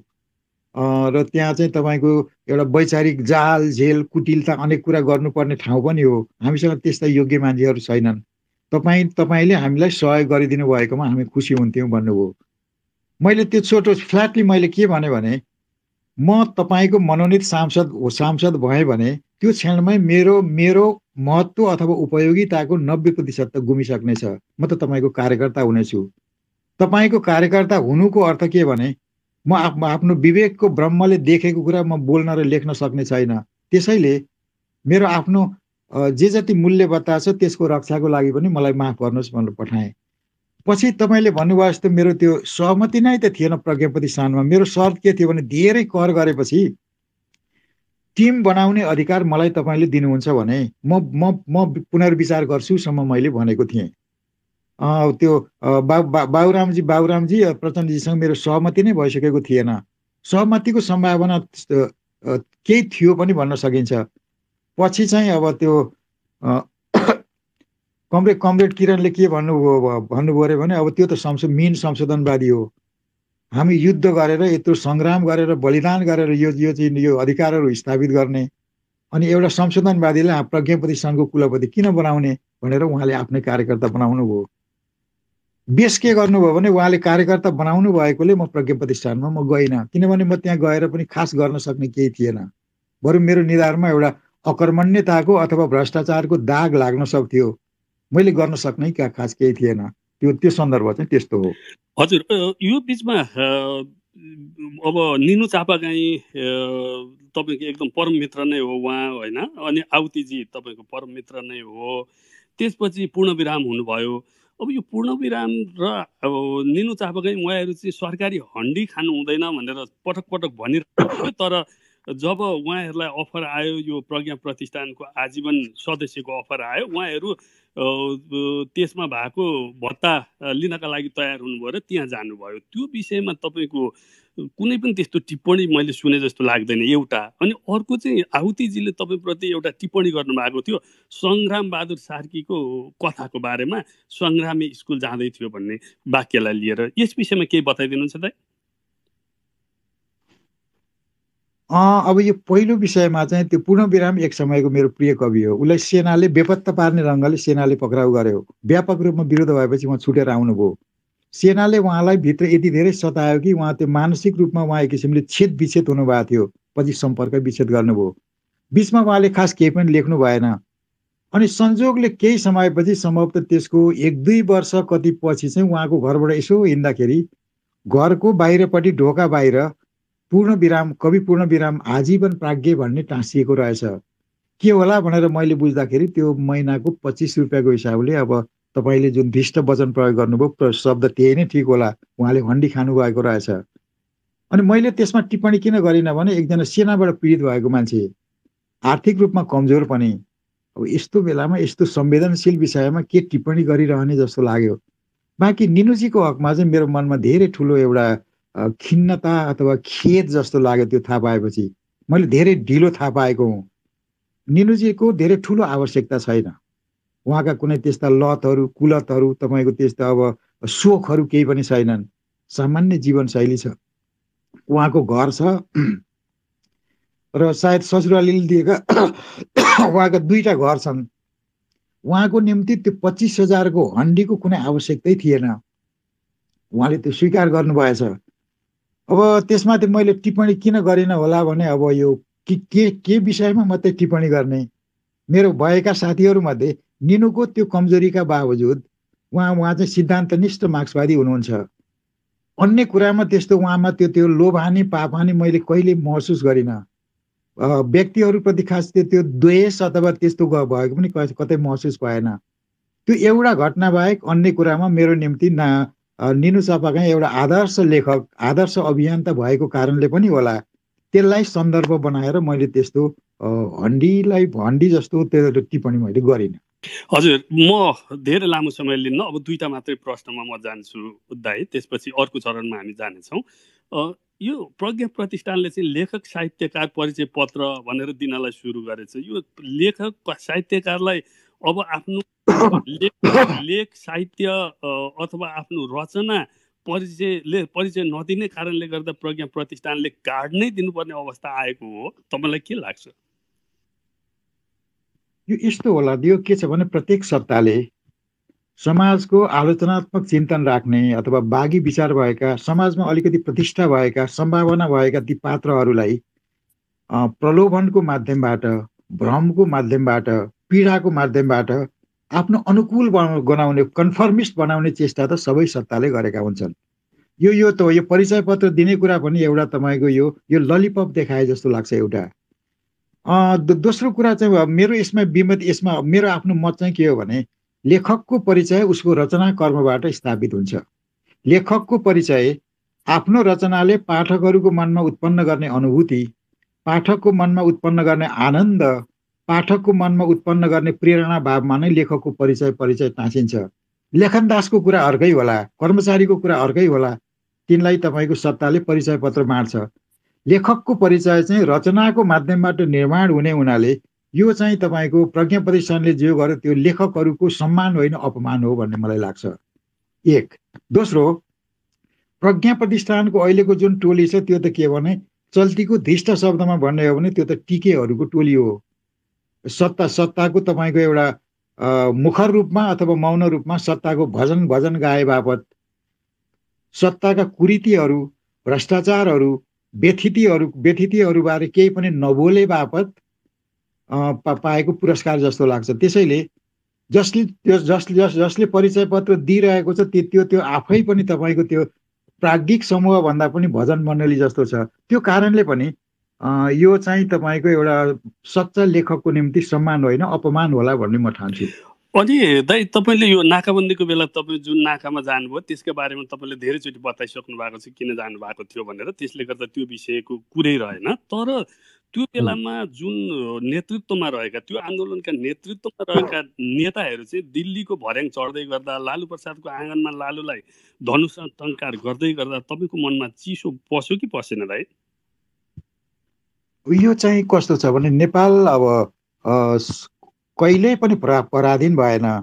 नेपाल तपाईँको सुगौली सन्धि यता नेपाल कहिल्यै पनि तपाईँको एउटा स्वाधीन पनि कहिल्यै भएन। न पराधीन न स्वाधीनको अवस्थामा नेपाल छ। अनि नेपालमा त्यो परनिर्भरता, खास गरिकन अब भनौँ न भारतमाथिको निर्भरता, दिल्लीमाथिको निर्भरता यस्तो छ कि नेपालको कुनै पनि पार्टीको नेता देखिने गरी अथवा नदेखिने गरी धेरै अथवा थोरै दिल्लीको त्यो धनुष्टङ्कार भएर तल नगएको कुनै पनि दृष्टान्त छैन। हाम्रो प्रत्येक परिवर्तनहरू दिल्लीबाट प्रेरित छन्, दिल्लीबाट नियन्त्रित पनि छन्, सीमाबद्ध पनि छन्। एउटा कुरा त्यसले मलाई चाहिँ मधेसीहरू जसरी पटक पटक दिल्लीमा धनुष्टङ्कार भएर तपाईँको एउटा स्वामीको कृपा र आशीर्वाद प्राप्त गर्न जान्छन्, माथि पहाडका हाम्रा साथीहरू पनि गइ नै रहेका छन्। पहाडीहरूले धनुष्टङ्कार भएर चाकरी गरेको शुद्ध सध्य मधेसीको खोटो भन्ने त होइन, त्यो त एउटा प्रवृत्तिको कुरा हो। त्यसले मलाई त्यस्तो खास फरक लागेन के। यसमा मेरो छोटो कुरा के भने चल्तीको राष्ट्रवादसँग मेरो सहमति छैन। मेरो लागि नेपालको सीमाभित्र बस्ने प्रत्येक नेपाली बराबर हो। नेपाल राज्यको निर्माण गर्न, नेपाल राज्यलाई जोगाउनको निम्ति खस आर्यको जति भूमिका छ मधेसीको पनि त्यतिकै भूमिका छ, दलित, थारू अथवा जनजाति अथवा महिलाहरूको पनि त्यति नै भूमिका छ। त्यसैले एउटा भाषा बोल्ने एउटा जाति श्रेष्ठ, अर्को तुच्छ, म चाहिँ त्यो मान्दिनँ। त्यसैले नेपालका उत्पीडितहरूमाथि मेरो स्वाभाविक सहानुभूति भएकोले त्यो सहानुभूति व्यक्त गर्न म मधेसमा गएको थिएँ। बाँकी मधेसका नेताहरूले जे गरे त्यसको जिम्मेदार त उनीहरू नै हुन्छन्।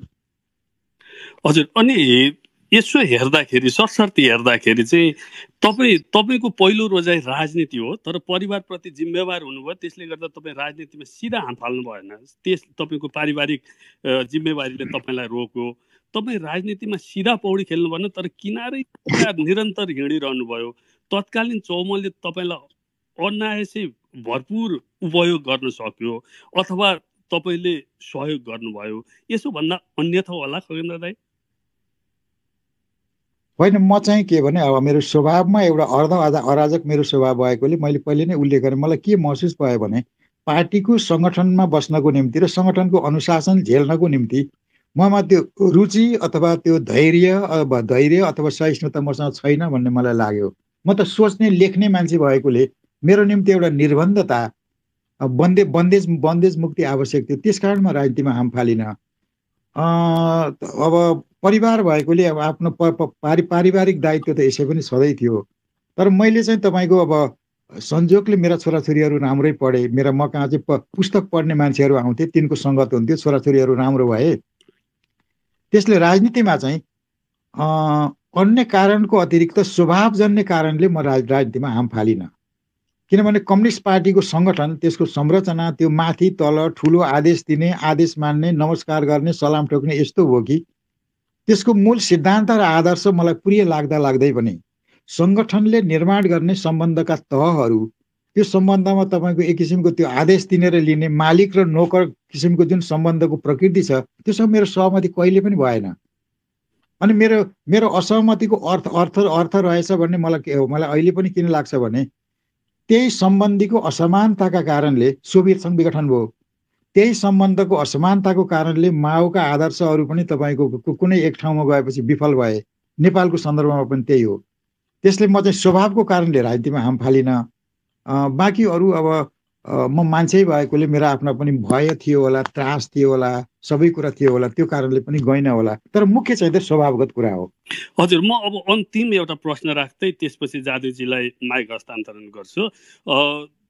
दाइलाई एउटा अन्तिम प्रश्न चाहिँ, कुनै विषयमा कसैप्रति टिप्पणी नगरेको भए हुने रहेछ भनेर पछि गरिसकेपछि दाइलाई लागेको छ कि छैन? उदाहरणको रूपमा लिनु पर्दाखेरि एउटा उदाहरणको रूपमा मात्रै दाइले केवलपुरे किसानको अन्त्येष्टिबारे तपाईँको टिप्पणी थियो, जनवादी प्रगतिशील कवि केवलपुरे किसानको पार्थिव शरीरलाई कर्मकाण्डी शैलीमा आर्यघाटमा अन्त्येष्टि गरिरहँदा एमालेका सकल गण मौन मुद्रामा स्वीकृति दिइरहेका थिए भन्ने दाइको टिप्पणी आएको थियो।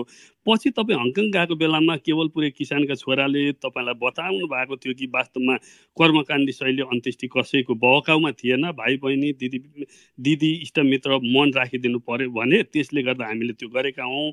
त्यस बेला चाहिँ एमालेका झलनाथ खनालले यो झन्डा लिएर आएर ओडाउने भन्नुभएको थियो, तर प्रगतिशील लेखक कलाकार सङ्घ बाहेक अन्त कतै पनि बुवा रहनु भएको थिएन र मेरो शरीरमाथि कसैको झन्डा नरहोस् भन्नुभएको कारणले गर्दा हामीले त्यो नल्याउनुहोस्, आउनुहुन्छ भने फुल मात्रै लिएर आउनुहोस् भनेका कारण उहाँहरू शान्त मुद्रामा फुल लिएर आएर फुल मात्रै राख्नु भएको हो भनेर भन्दाखेरि दाइलाई नै उहाँले भन्नुभयो। यसरी हेर्दाखेरि कहिलेकाहीँ त्यस्तो लाग्छ, त्यो चाहिँ नलेखेकै भए पनि हुने रहेछ भन्ने लाग्छ। किनभने कहिलेकाहीँ एउटा खालको विश्वास हुन्छ तर घटना अर्कै भइराखेको हुन्छ। हामी मान्छे हौँ, त्यस्तो एकजनामा मात्रै होइन, हरेक मान्छेमा कुनै न कुनै ठाउँमा कुनै न कुनै रूपमा भइराखेको हुन्छ। दाइले त्यसरी कहिले त्यस्तो लागेको छ? मेरो यो अन्तिम प्रश्न, त्यसपछि जादुजीमा। अब यो किसान दाईको तपाईँको देहावसान पछिको यो घटना सन्दर्भमा त मलाई त्यस्तो पश्चाताप खेद खास केही पनि छैन। किनभने त्यहाँ कर्मकाण्ड नमान्ने, अन्धविश्वास नमान्ने, पूर्व जन्म पश्चिम जन्ममा विश्वास नगर्ने भन्ने नेताहरू स्वयं उपस्थित भएको त्यो ठाउँमा उहाँहरूले त त्यो छोराछोरीहरूलाई सम्झाउन सक्नु पर्थ्यो। तिम्रो बाबुको आदर्श त्यो थियो, तिम्रो बाबुको विश्वास यो थियो, तिमी जे गरिरहेको छौ त्यो तिम्रो बाको चाहना अनुसार विश्वास अनुसार भएन भनेर सम्झाइ बुझाइ गरेर पनि त्यसो नगर्न सकिन्थ्यो होला यो घटनामा। तर अर्को त तपाईँले भन्नुभयो जस्तै कहिलेकाहीँ के भने कुनै घटनाप्रति तपाईँको आफ्नो मनमा आक्रोश अथवा आवेगको छाल उत्पन्न भएको बेलामा कतिपय तपाईँको त्यो शब्दहरूको जुन कठोरताको प्रयोग भएको पछि मलाई शान्त अवस्थामा महसुस हुन्छ। त्यो टिप्पणी गर्नु नै गलत थियो त भन्ने प्राय मलाई लाग्दैन। तर त्यो टिप्पणी चाहिँ अलिकति नरम भाषामा गरिएको भए, अलिकति तर्कपूर्ण ढङ्गमा गरिएको भए मेरो टिप्पणीले जे प्रतिक्रिया या प्रभाव उत्पन्न गर्यो त्योभन्दा गहन प्रभाव र प्रतिक्रिया उत्पन्न गर्थ्यो कि भन्ने मलाई लागिरहन्छ। त्यो त एउटा मानव स्वभावको कुरा पनि होला। किनभने अन्याय देखेपछि आक्रोश उत्पन्न हुन्छ। आक्रोशलाई व्यक्त गर्नको निम्ति कठोर शब्दको आवश्यकतै हुन्छ। कहिलेकाहीँ त्यो कठोरताको मात्रा, त्यसको उत्कर्ष चाहिँ अलिकति बढी भएको भन्ने यथाकथा लाग्छ। हजुर जादुजी, मैले दाइलाई धन्यवाद भन्दै, खोकी लागेको बेला समय दिनुभयो त्यसको लागि धन्यवाद भन्दै अर्को चरणको लागि मैले माइक जादुजीमा हस्तान्तरण गरेँ। जादुजी धन्यवाद।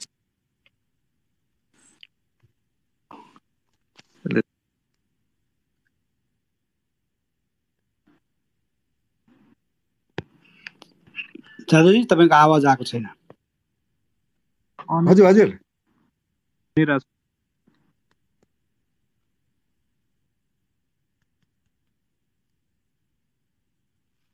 त यहाँ धेरै प्रश्नहरू आइरहेछन्। म एक दुईवटा प्रश्न चाहिँ जादवजी आउँदा आउँदै म दाइलाई सोधिहाल्छु।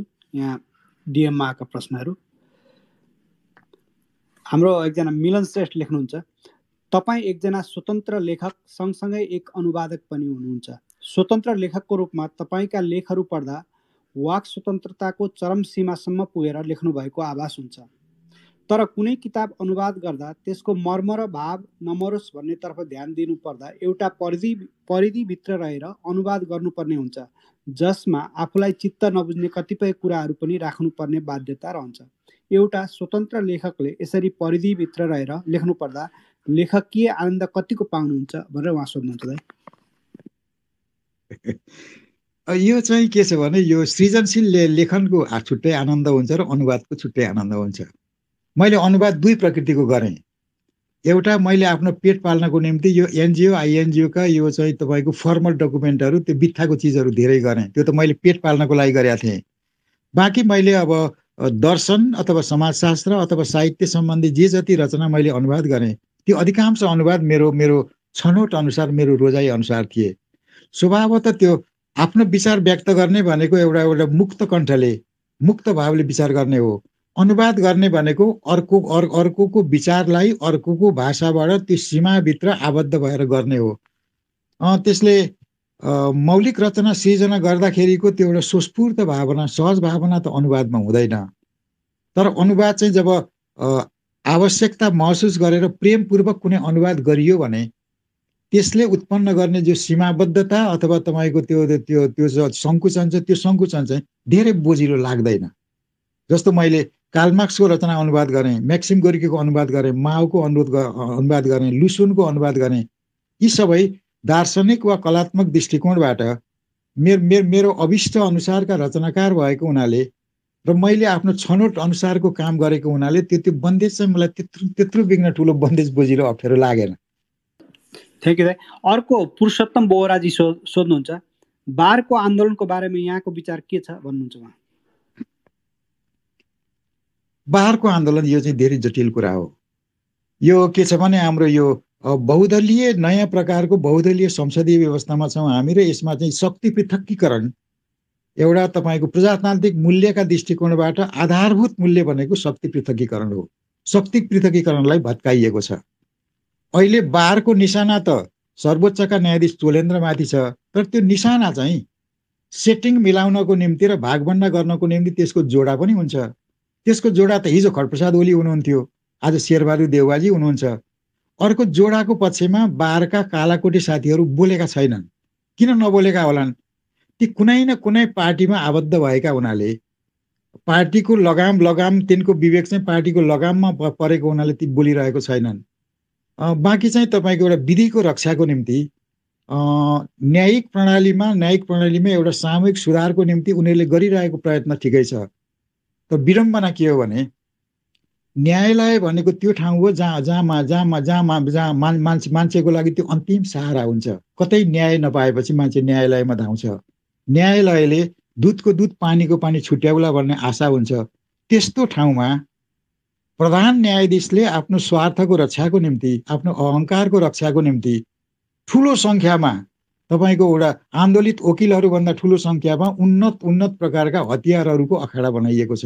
त्यसले यो चाहिँ तपाईँको यो हाम्रो लोकतान्त्रिक प्रणालीको योभन्दा ठुलो विकृति, योभन्दा ठुलो विडम्बना, योभन्दा ठुलो तपाईँको एउटा दुर्भाग्य केही पनि होइन भन्ने लाग्छ मलाई। धन्यवाद दाइ। तलबाट साथीहरू प्रश्न लिएर आउन खोज्दै हुन्छ। आज चाहिँ हामी तपाईँहरूलाई माथि ल्याउन असमर्थ छौँ। दाइको एकदमै अहिले बाहिर अरू काम भएकोले हामी तपाईँहरूको प्रश्न लिन असमर्थ छौँ। केही छन् भने छोटा प्रश्न हामीलाई पठाउन सक्नुहुन्छ। यति भन्दा भन्दै अर्को एउटा प्रश्न छ दाइ। भावुकजी सोध्नुहुन्छ, मास्टर पढ्ने बेला साप्ताहिकमा आउने डिपी भण्डारी र कान्तिपुरमा आउने तपाईँको लेख पढ्न ती दुई पत्रिका किन्ने गरिन्थ्यो, तर आजकल तपाईँका लेख पूर्णतया पूर्वाग्रही हुन्छन् र पढ्नै मन लाग्दैन। यति पूर्वाग्रही किन हुनुभएको होला भनेर एकजना श्रोता सोध्नुहुन्छ दाइ। अब यो आग्रह पूर्वाग्रह भनेको चाहिँ तपाईँको एउटा विश्व दृष्टिकोण अथवा तपाईँको जीवन सम्बन्धी दृष्टिकोणको कुरा हो। दृष्टिकोणसँगको तपाईँको एउटा असहमति अथवा घर्षणको कुरा होला। मैले जीवन जगत बारेमा मेरो आफ्नो जे दृष्टिकोण छ मलाई प्रिय लाग्ने अथवा अप्रिय लाग्ने जे कुरा छ मैले त्यसलाई व्यक्त गर्ने हो। त्यो राजनीतिको सन्दर्भमा, दर्शनको सन्दर्भमा, व्यवस्था वा संस्कृतिको सन्दर्भमा उहाँ मित्रले ममाथि जो टिप्पणी गर्नुभयो एउटा पूर्वाग्रह अथवा दुराग्रहको, पहिलेको कुनै सन्दर्भको मेरो रचनाहरू अब त्योभन्दा अलिकति साहित्यिक सन्दर्भको रचनाहरूमा त मेरो धेरैको गुनासो छैन। राजनीतिक टिप्पणीहरूमा चाहिँ कतिपय मानिसहरू छन् जो मलाई अत्यन्त मन पराउँछन्, कतिपय साथीहरू त्यस्तो पनि छन् जो मलाई अत्यन्त त्यो घृणाको स्तरसम्म मलाई मन पराउँदैन। त्यसले मेरो दृष्टिकोणसँग उहाँको दृष्टिकोण मिलेन होला, अथवा उहाँ जसलाई तपाईँको अभिष्ट अथवा इष्टदेव मान्नुहुन्छ त्यसमाथि मेरो कठोर कटाक्ष भयो होला, त्यसले उहाँको चित्तमा ठेस लाग्यो होला, त्यसले उहाँले मलाई पूर्वाग्रही देख्नुभयो। यो चाहिँ आफ्नो दृष्टिकोणको कुरा हो। थ्याङ्क यू दाइ। अर्को हाम्रो पाल्पा मदन पोखराका काललाई सोध्नुहुन्छ, लेखकीय बजारमा सिन्डिकेट चलिरहेको र त्यो सिन्डिकेटको एक हिस्सा खगेन्द्र साउरला पनि हो भन्ने आरोपमा तपाईँको जवाफ के हो? अब यो सिन्डिकेट भनेको के हो मलाई थाहा छैन। मेरो तपाईँको एउटा कुनै गुट छैन, मैले गुटबन्दीको गुट कहिल्यै बनाइनँ। एक समय प्रगतिशील लेखक सङ्घमा म आबद्ध थिएँ। प्रगतिशील लेखक सङ्घ स्वयंले प्रगतिशील काम गर्ने सम्भावना बहुत न्यून देखेको हुनाले मैले प्रगतिशील लेखक सङ्घ परित्याग गरेँ। अहिले म कुनै पनि सङ्गठनमा छैन, मेरो कुनै गुट पनि छैन। त्यसले म अब प्रकाशक पनि होइन, म व्यापारी पनि होइन। त्यसले प्रकाशनको बजारमा म जस्तो एउटा अकिञ्चन मान्छेको अब के को सिन्डिकेट हुन्थ्यो होला। अब अर्को एउटा प्रश्न छ, हाम्रो धरराजी सोध्नुहुन्छ, किताबहरू अनुवाद गर्ने र त्यसबाट आउने पैसा जनताले कहिले थाहा पाए त? आज उहाँले जुन हिसाब दिनुभयो त्यो हेर्दा उहाँले खुबै पैसा प्राप्त गर्नुभएको रहेछ, जुनमा आयकर लाग्ने सम्बन्ध के भन्नुहुन्छ? तपाईँ त कम्युनिस्ट विचारधाराको, आयकर किन तिर्ने भन्नु होला होइन त भनेर उहाँको प्रश्न छ। होइन, आयकर चाहिँ तपाईँको अब यो पुस्तकमाथि, लेखनमाथि तपाईँको आयकर हुन्छ भन्ने मलाई थाहा छैन। भारतबाट पुस्तकहरू नेपालमा भित्राउँदाखेरि पुस्तकमाथि कर लगाइएको थियो र त्यसको धेरै ठुलो विरोध भयो। त्यसले हामी कहाँ तपाईँको यो अनुवाद गरे बापत अथवा लेखनको पारिश्रमिक भए बापत, त्यो त प्रकाशन संस्थाले कर तिर्ने कुरा हो। लेखकलाई उसले जुन पारिश्रमिक दिन्छ, पारिश्रमिक दिएपछि त्यो कर तिर्ने काम लेखकको हिस्सामा पर्दैन। प्रकाशकको त्यो मौलिक रचना होस् अथवा अनुदित रचना, जसले त्यो अनुवाद गराउँछ अथवा प्रकाशित रचना प्रकाशन गर्छ, त्यो त तपाईँको सम्बन्धित प्रकाशन संस्थाको जिम्मेदारी हो, लेखकको जिम्मेदारी होइन। एक। दोस्रो कुरो, मैले आफ्नो लेखनबाट प्राप्त गरेको न्यूनतम पैसाले लुगा लाउने, आफ्नो पेट पाल्ने, केटाकेटीको शुल्क तिर्ने काम त गरेँ होला। मैले सुन जोडिनँ, मैले घर घडेरी जोडिनँ, मेरो तपाईँको गाडी पनि छैन। त्यसले मेरो अनुवाद गरेर थुप्रो पैसा कमाइस् भने त यो वचन त मलाई खुब मजा लाग्छ। थुप्रो पैसा कमाएको भए त विषय हुन्थ्यो होला। त्यो पैसाको आधारमा आफ्नो तपाईँको जीवन वृत्ति चलाएर फुर्सद निकालेर म अझ बढी राम्रो काम गर्न सक्ने होला। दुर्भाग्यवश अनुवादबाट मलाई त्यत्रो थुप्रो रासै पैसा चाहिँ प्राप्त भएको छैन। धन्यवाद दाइ। अब एउटा अन्तिम अझै दुईटा प्रश्न छन्, त्यसपछि म केही छोटो कुरा गर्न जादुजीलाई आग्रह गर्छु। अमेरिका प्रतिको तपाईँको दृष्टिकोण के हो भनेर एकजना भैरवजी सोध्नुहुन्छ। अच्छा, मेरो अमेरिका मात्र होइन, म चाहिँ के ठान्छु भने यो देश भन्ने जो भूगोलका टुक्राहरू छन् ती चाहिँ तपाईँको सभ्यताको इतिहासमा मान्छेको रगतले कोरिएका रेखाहरू हुन्। विजय मल्लको छोरीलाई मानचित्र पढाउँदाबाट मलाई त्यो कुराको ज्ञान भयो। कार्ल मार्क्सको तपाईँको एउटा विश्वव्यापी साम्यवादको सिद्धान्त अथवा बर्ट्रान्ड रसेलको विश्व सरकारको बारेमा पढेपछि मलाई त्यो कुराको याद आयो। त्यसले अमेरिका होस् अथवा क्यानाडा अथवा अस्ट्रेलिया अथवा ब्रिटेन अथवा कुनै पनि देश मेरो लागि त्यो एउटा देश हो। एक समय थियो जब अमेरिका साम्राज्यवाद हो। अमेरिका विश्वमा तपाईँको अर्काको आँगनमा जाने, कब्जा गर्ने, स्रोत साधनहरू लिने, सम्पत्ति लुट्ने भन्ने मेरो कम्युनिस्ट पाठशालाले त्यो सिकाउँथ्यो। त्यस्तै त्यसबाट अमेरिकाप्रति मेरो मनमा एक किसिमको लामो समयसम्म आग्रह पनि रह्यो। अमेरिकालाई नजिकबाट अध्ययन गरेपछि र केही पटक अमेरिकामा गएपछि पनि मलाई के थाहा भयो भने कम्युनिस्टहरूले परिकल्पना गरेको समाजवादका कतिपय कुराहरू त अमेरिकामै रहेछन्। त्यो सोसल सेक्युरिटी छ, त्यो जुन धेरै ठुलो कुरा हो। बाँकी अरू विभिन्न सन्दर्भमा नागरिकहरूलाई राज्यले राहत दिएको छ, त्यो पनि धेरै ठुलो कुरा हो। त्यसले अमेरिकाको आफ्नै महानता पनि छ। अमेरिका अब तपाईँको एउटा अन्य देशहरूमा अमेरिकाको त्यो परराष्ट्र नीतिको कुरा गर्ने हो भने त तपाईँले अब नोम चम्स्कीलाई तपाईँ सम्झनुहोस्। हवार्डजीलाई सम्झनुहोस्, मैले टिप्पणी गर्नै परेन। बाँकी अमेरिकाका आफ्ना महानताहरू र विशिष्टताहरू छन्। दोस्रो कुरा। तेस्रो कुरा, कुनै नेपाली अमेरिकामा बस्ने गरी नै जान्छ भने पनि त्यसमा मेरो विमति केही पनि छैन। आजको संसारमा आफ्नो नियतिको निर्धारण व्यक्तिले आफै गर्छ। नेपाल बस्ने कि बाहिर जाने कि के पेसा लिने, कोसँग सङ्गत गर्ने, त्यो त व्यक्तिको आफ्नो रुचिको कुरा हो। मेरो एउटै मात्रै यसमा के लाग्छ भने देशको तपाईँको गोप्य सूचना बाहिर बेच्नु हुँदैन। एक, तपाईँले नेपालबाट तपाईँले निवृत्तिभरण भोग गरिरहनु भएको छ भने नेपालको निवृत्तिभरण भोग गर्दै अमेरिका जानु पनि हुँदैन, त्यस्तो लाग्छ मलाई। बाँकी शिक्षा प्राप्त गर्नको निम्ति, इलमको निम्ति वा बसोबास गर्नकै निम्ति अमेरिका जान्छ भने आफ्नो सिप र ज्ञानको आधारमा सम्मानपूर्वक जिउँछ भने मेरो लागि सबभन्दा ठुलो कुरा त्यही हो। त्यसले अमेरिका सम्बन्धी विभिन्न विषयका मोटामोटी मेरो विचार यिनै हो। प्रश्नहरू आउने क्रम जारी छन्। के गरौँ दाइ, एकछिन टाइम दिन सक्नुहुन्छ? यसो गरौँ, अब चाहिँ छोट्याउन पाए हुन्थ्यो जस्तो लाग्छ। मेरो चाहिँ अलिकति यो लङ्सको समस्या पनि छ अघि। एउटा दुईटा प्रश्न म सोध्छु अनि त्यसपछि हामी छोट्याउँदै। हजुर, हाम्रो गोविन्द बेलवासीजी सोध्नुहुन्छ, समाजका कर्णधारहरू समाजप्रति योगदान दिने, प्रतिस्पर्धामा हुनुपर्ने तर व्यक्तित्व स्थापना गर्न व्यस्त हुने गरेको वर्तमान देखिन्छ। यसमा चेतना विस्तार गर्ने शिक्षा प्रणाली, लेख, सञ्चार वा अरूको बढी दोषी हो? साथै चारू मजुमदार र मुंशी प्रेमचन्दको विचारबाट तपाईँभित्र कस्तो प्रभाव परेको ठान्नुहुन्छ? अब यो बेलवासीजी मेरो चाहिँ मैले लन्डनमा भेटेको मित्र हुनुहुन्छ, उहाँलाई मेरो पहिलो त अभिवादन छ। उहाँको प्रश्नमा धेरै कुरा जोडिएर आएको छ। अब अहिलेको विश्व चाहिँ के छ भने आजको समग्र विश्व दक्षिण पन्थमा छ। आजको समग्र विश्वमा तपाईँको एउटा सत्ताजन्य आदर्श सम्बन्धी जे जति सुन्दर कुराहरू छन् ती सबै दमित भएका छन्। अमेरिकामा ट्रम्प प्रवृत्ति छ, भारतमा मोदी प्रवृत्ति छ, तपाईँको कतै बोल्सोनारो छ, हामी कहाँ पनि ओली सरको आफ्नो प्रवृत्ति छ। त्यसैले व्यक्तिगत तपाईँको एउटा अहङ्कार, व्यक्तिगत स्वार्थ, प्रलोभन र उपभोक्तावाद आजको विश्वको आम चरित्र हो। त्यो चरित्र त तपाईँको संसारको सबै ठाउँमा त्यो प्रतिबिम्बित भएको छ। आदर्शको जमानामा हामी छैनौँ। म आफ्नो युवा वयमा अथवा बाल्यकालमा लामो समय जब मैले शिक्षकको आवरणमा समाज परिवर्तनका प्रयत्नहरू गरेँ, त्यो आदर्शको जमाना थियो। त्यो बेलाका आफूलाई कम्युनिस्ट भन्नेहरू तिनको आदर्शको तराजुमा तिनको चरित्र र आचरणलाई नाप्दाखेरि धेरै कुरामा सामञ्जस्यता हुन्थ्यो।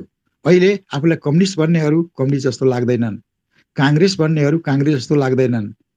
अतीतका मौलिक आदर्शहरूले तिनले पूर्ण रूपमा परित्याग गरेका छन् र आदर्श तिनीहरूको त आदर्श र बलिदान तिनीहरूको तपाईँको एउटा बेची खाने चिज जस्तो पनि भएको छ। त्यसले आदर्शको स्खलनको युगमा भएको हुनाले उहाँले त्यो अनुभूत गर्नुभएको होला। बाँकी तपाईँको चारू मजुमदारको जुन बाटो थियो, चारू मजुमदारको तपाईँको उहाँको एउटा असफल क्रान्तिमा उहाँ टुङ्गिनु हो। त्यसको पृष्ठभूमिमा अन्य कुराका अतिरिक्त क्रान्तिले अवलम्बन गरेको उग्रता, क्रान्तिले अवलम्बन गरेको असहिष्णुता, क्रान्तिले अवलम्बन गरेको प्रतिशोध पनि एउटा कारण थियो होला भन्ने मलाई लाग्छ। तर त्यसो भन्दै पनि सामन्तवादको विरुद्धमा किसानलाई जगाउनको निम्ति, किसानलाई तपाईँको माटोलाई मुक्त गर्न र किसानको श्रमलाई मुक्त गर्नको निम्ति उहाँले जति चेष्टा गर्नुभयो त्यसपछि त मेरो आदर छ। बाँकी जहाँसम्म प्रेमचन्दको कुरा छ, मेरो आख्यान अथवा कथाको गुरुहरूमा पहिलो गुरुप्रसाद घिमिरे, त्यसपछि तपाईँको अब विजय मल्लदेखि लिएर बिपी कोइरालासम्म भए। त्यही बिचमा मैले प्रेमचन्द पनि पढेँ। प्रेमचन्द चाहिँ आदर्शको दृष्टिकोणले, चरित्र चित्रणको दृष्टिले, साहित्य लोकोपयोगी हुनुपर्छ भन्ने मान्यताका दृष्टिले प्रेमचन्द चाहिँ मेरो आदरणीय गुरु हुनुहुन्छ, पहिले पनि र अहिले पनि। अर्को एउटा प्रश्न छ, हाम्रो राज शर्माजी सोध्नुहुन्छ, हजुर, आज माओवादीलाई हेर्दा त जनजन्मै वितृष्णा भएको पक्का हो, तर समाज विकास चरणका हिसाबले हेर्दा के माओवादी युद्ध चाहिएकै थियो त भन्नुहुन्छ? माओवादी तपाईँको जनयुद्धका धेरै असङ्गतिहरू छन्। माओवादी जनयुद्धलाई पूर्ण रूपमा निषेध गर्नेहरू र त्यसलाई तपाईँको निन्दा गर्नेहरू, एक थरी कम्युनिस्ट भन्नेहरूको मत के छ भने नेपाली समाज विकासको बाटोमा थियो, उन्नति गरिरहेको थियो। माओवादीको जनयुद्धले उन्नतिमा अवरोध गर्यो भन्ने मत छ। मेरो चाहिँ यो मतसँग सहमति छैन। माओवादी जनयुद्धका अनेक ज्यादती हुँदाहुँदै पनि समग्र नेपाली सभ्यताको निर्माणमा र नेपाली आन्दोलनको इतिहासमा माओवादी जनयुद्ध नै त्यो घटना हो जसले राजतन्त्रको जग हल्लायो, समाजव्यापी रूपमा उथलपुथल उत्पन्न गर्यो। समाजको सबभन्दा कुनामा रहेको सामान्य मान्छेलाई पनि नेपाल मेरो पनि हो, राज्य मेरो पनि हो, राज्य अन्तर्गतका सरसुविधाहरूमाथि मेरो पनि हक लाग्छ भनेर सडकमा उभिएर मान्छे बोल्ने भयो। केन्द्रीकृत व्यवस्था सङ्घीय व्यवस्थामा गयो। धर्मनिरपेक्षता एउटा एकात्मक धर्मको व्यवस्थालाई धर्मनिरपेक्षता गरियो। पछि परेका नागरिकहरूलाई राज्यसम्म पहुँच दिनको निम्ति समावेशिताको बन्दोबस्त भयो, आरक्षणको व्यवस्था भयो। यी जम्मै कुराको नेपथ्यमा त माओवादीको जनयुद्ध न छ। त्यसैले मैले उल्लेख गरेका यी जम्मै उपलब्धिहरूलाई नकार्ने हो भने गणतन्त्र अनावश्यक हो, सङ्घीयता अनावश्यक हो, समावेशिता अनावश्यक हो, धर्मनिरपेक्षता अनावश्यक हो भनेर मान्ने हो भने माओवादी जनयुद्ध सर्वथा गलत थियो। होइन, यी चिजहरूको मूल्य छ, समाजका लागि आवश्यक चिज थिए भने यी चिज आएको त माओवादी जनयुद्धबाटै होला नि त। धन्यवाद दाइ। जादुजी तपाईँ अब ऱ्यापअप गरिदिनुहोस् न है।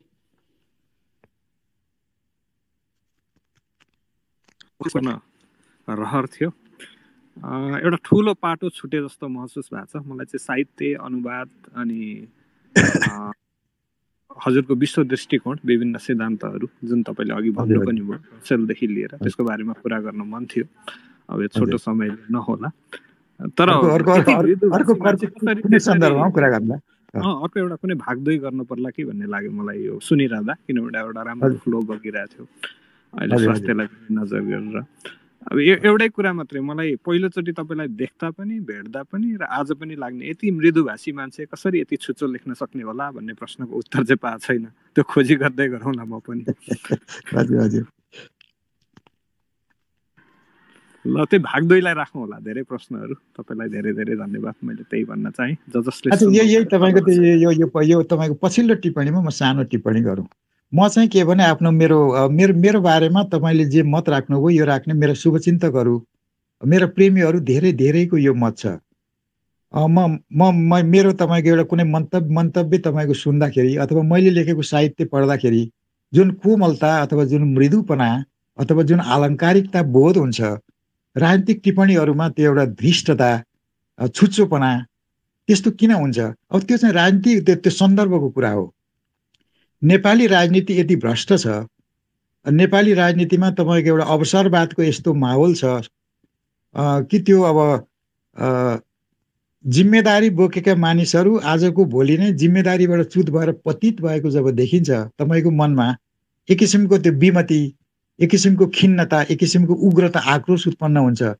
त्यस्तो क्षणमा तपाईँको अभिव्यक्ति स्वभावतः त्यो तीक्ष्ण हुन्छ, त्यो आक्रामक हुन्छ, त्यो छुच्चो पनि हुन्छ होला। बाँकी यो चाहिँ के भने मेरो एउटा साहित्यिक व्यक्तित्व एउटा पाटो हो, राजनीतिक टिप्पणी एउटा पाटो हो। राजनीतिक टिप्पणी भनेको चाहिँ इतिहासको दैनिकी मात्रै हो भन्ने मलाई लाग्छ। मैले जति राजनीतिक टिप्पणीहरू लेखेँ तिनीहरू कुनै दूरगामी पनि छैनन्, तिनको लामो मूल्य पनि हुँदैन जस्तो लाग्छ। अब मैले गरेको स्थायी मूल्यको अलिकति काम भनेको त मेरो साहित्य हो, मैले गरेका अनुवादहरू हुन्। त्यसले मेरो व्यक्तित्वका यी दुईटा पृथक अन्तर्विरोधी पक्षहरू बारेमा तपाईँको जे टिप्पणी छ त्यो टिप्पणी धेरैको टिप्पणीसँग मिल्छ। हो, मैले अस्ति त्यही खगेन्द्र सङ्ग्रौला आउँदै हुनुहुन्छ भन्ने प्रसङ्गमा यहाँ कुरा हुँदा भनेको थिएँ। अखबारी लेखनको खगेन्द्र सङ्ग्रौला त्यति धेरै मलाई पनि चित्त बुझ्दैन। जुन रूपमा उसको प्रखरताहरू आउँछन्, अब हुन साप्ताहिक रूपमा एउटा जिम्मेवारी पनि होला, लेख्नै पर्ने, कमाउनै पर्ने, बोल्नै पर्ने, सबै विषयमा बोल्न नपर्ने विषयहरूमा पनि बोल्नै पर्ने, अनि एउटा दृष्टिकोण लिएर हिँड्दा त्यो जुन पाटो छ, अनुवादको जुन पाटो छ, त्यो चाहिँ सधैँ पनि ठुलो प्रशंसक हुँ। यो पाटोमा रहेर मलाई चाहिँ एकदम फिलोसफीको एउटा पाटोमा रहेर तपाईँसित बस्न मन छ। अब हेरौँ कुनैचोटि जुर्यो भने सम्भवतः। त्यो धेरै रोचक हुँदो, किनभने हामी कहाँ कस्तो भने अब यो अत्यन्त सामान्य दैनिकीको बारेमा धेरै चर्चा गरिन्छ। एउटा दर्शन भनौँ न, दर्शनका विविध पाटाहरू, ती कुन दर्शनबाट कुन मान्छे कुन बेला किन कसरी प्रभावित भयो, दर्शनको गहन ज्ञान नभइकन जीवन किन बुझिँदैन भन्ने कुरा बारेमा बहुत कम विमर्श, कम छलफल हुन्छ। हामीले कुनै बेला यो विषयमा छलफल गर्न पाएमा मलाई पनि प्रसन्नता हुनेछ। अवश्य पनि हामी त्यो जुराउँछ। यस विषयमा ल सुनिदिनु हुने, बोलिदिनु हुने र आफ्नो कुराहरू कति माथि आए कति आएन, अब यो श्रृङ्खला हो, अगाडि बढ्दै जाला। सबैजनालाई धेरै धेरै धन्यवाद भन्न चाहन्छौँ हामी। ल मेरो पनि सबै यो श्रोता सहभागी सबै साथीहरू जो जहाँ हुनुहुन्छ उहाँहरू सबैलाई मेरो नेपालको तर्फबाट अभिवादन छ। धन्यवाद खगेन्द्र दाई। यहाँ चाहिँ धेरै श्रोताहरूको प्रश्नहरू अझै पनि आउने क्रम जारी छ। हामीले तपाईँहरू सबैको प्रश्नहरू लिन नसकेकोमा क्षमा चाहन्छौँ र भविष्यमा हामी फेरि पनि दाईसँग जोडिने प्रयत्न गर्नेछौँ। धेरै धेरै धन्यवाद खगेन्द्र दाई तपाईँलाई। हजुर धेरै धन्यवाद। नमस्कार। नमस्कार। हामी यो कार्यक्रमलाई चाहिँ युट्युबमा पनि राख्नेछौँ र यहाँहरूले युट्युबमा सुन्न सक्नुहुनेछ भन्दै म अहिलेको कार्यक्रमलाई यही विसर्जन गर्दछु। धन्यवाद।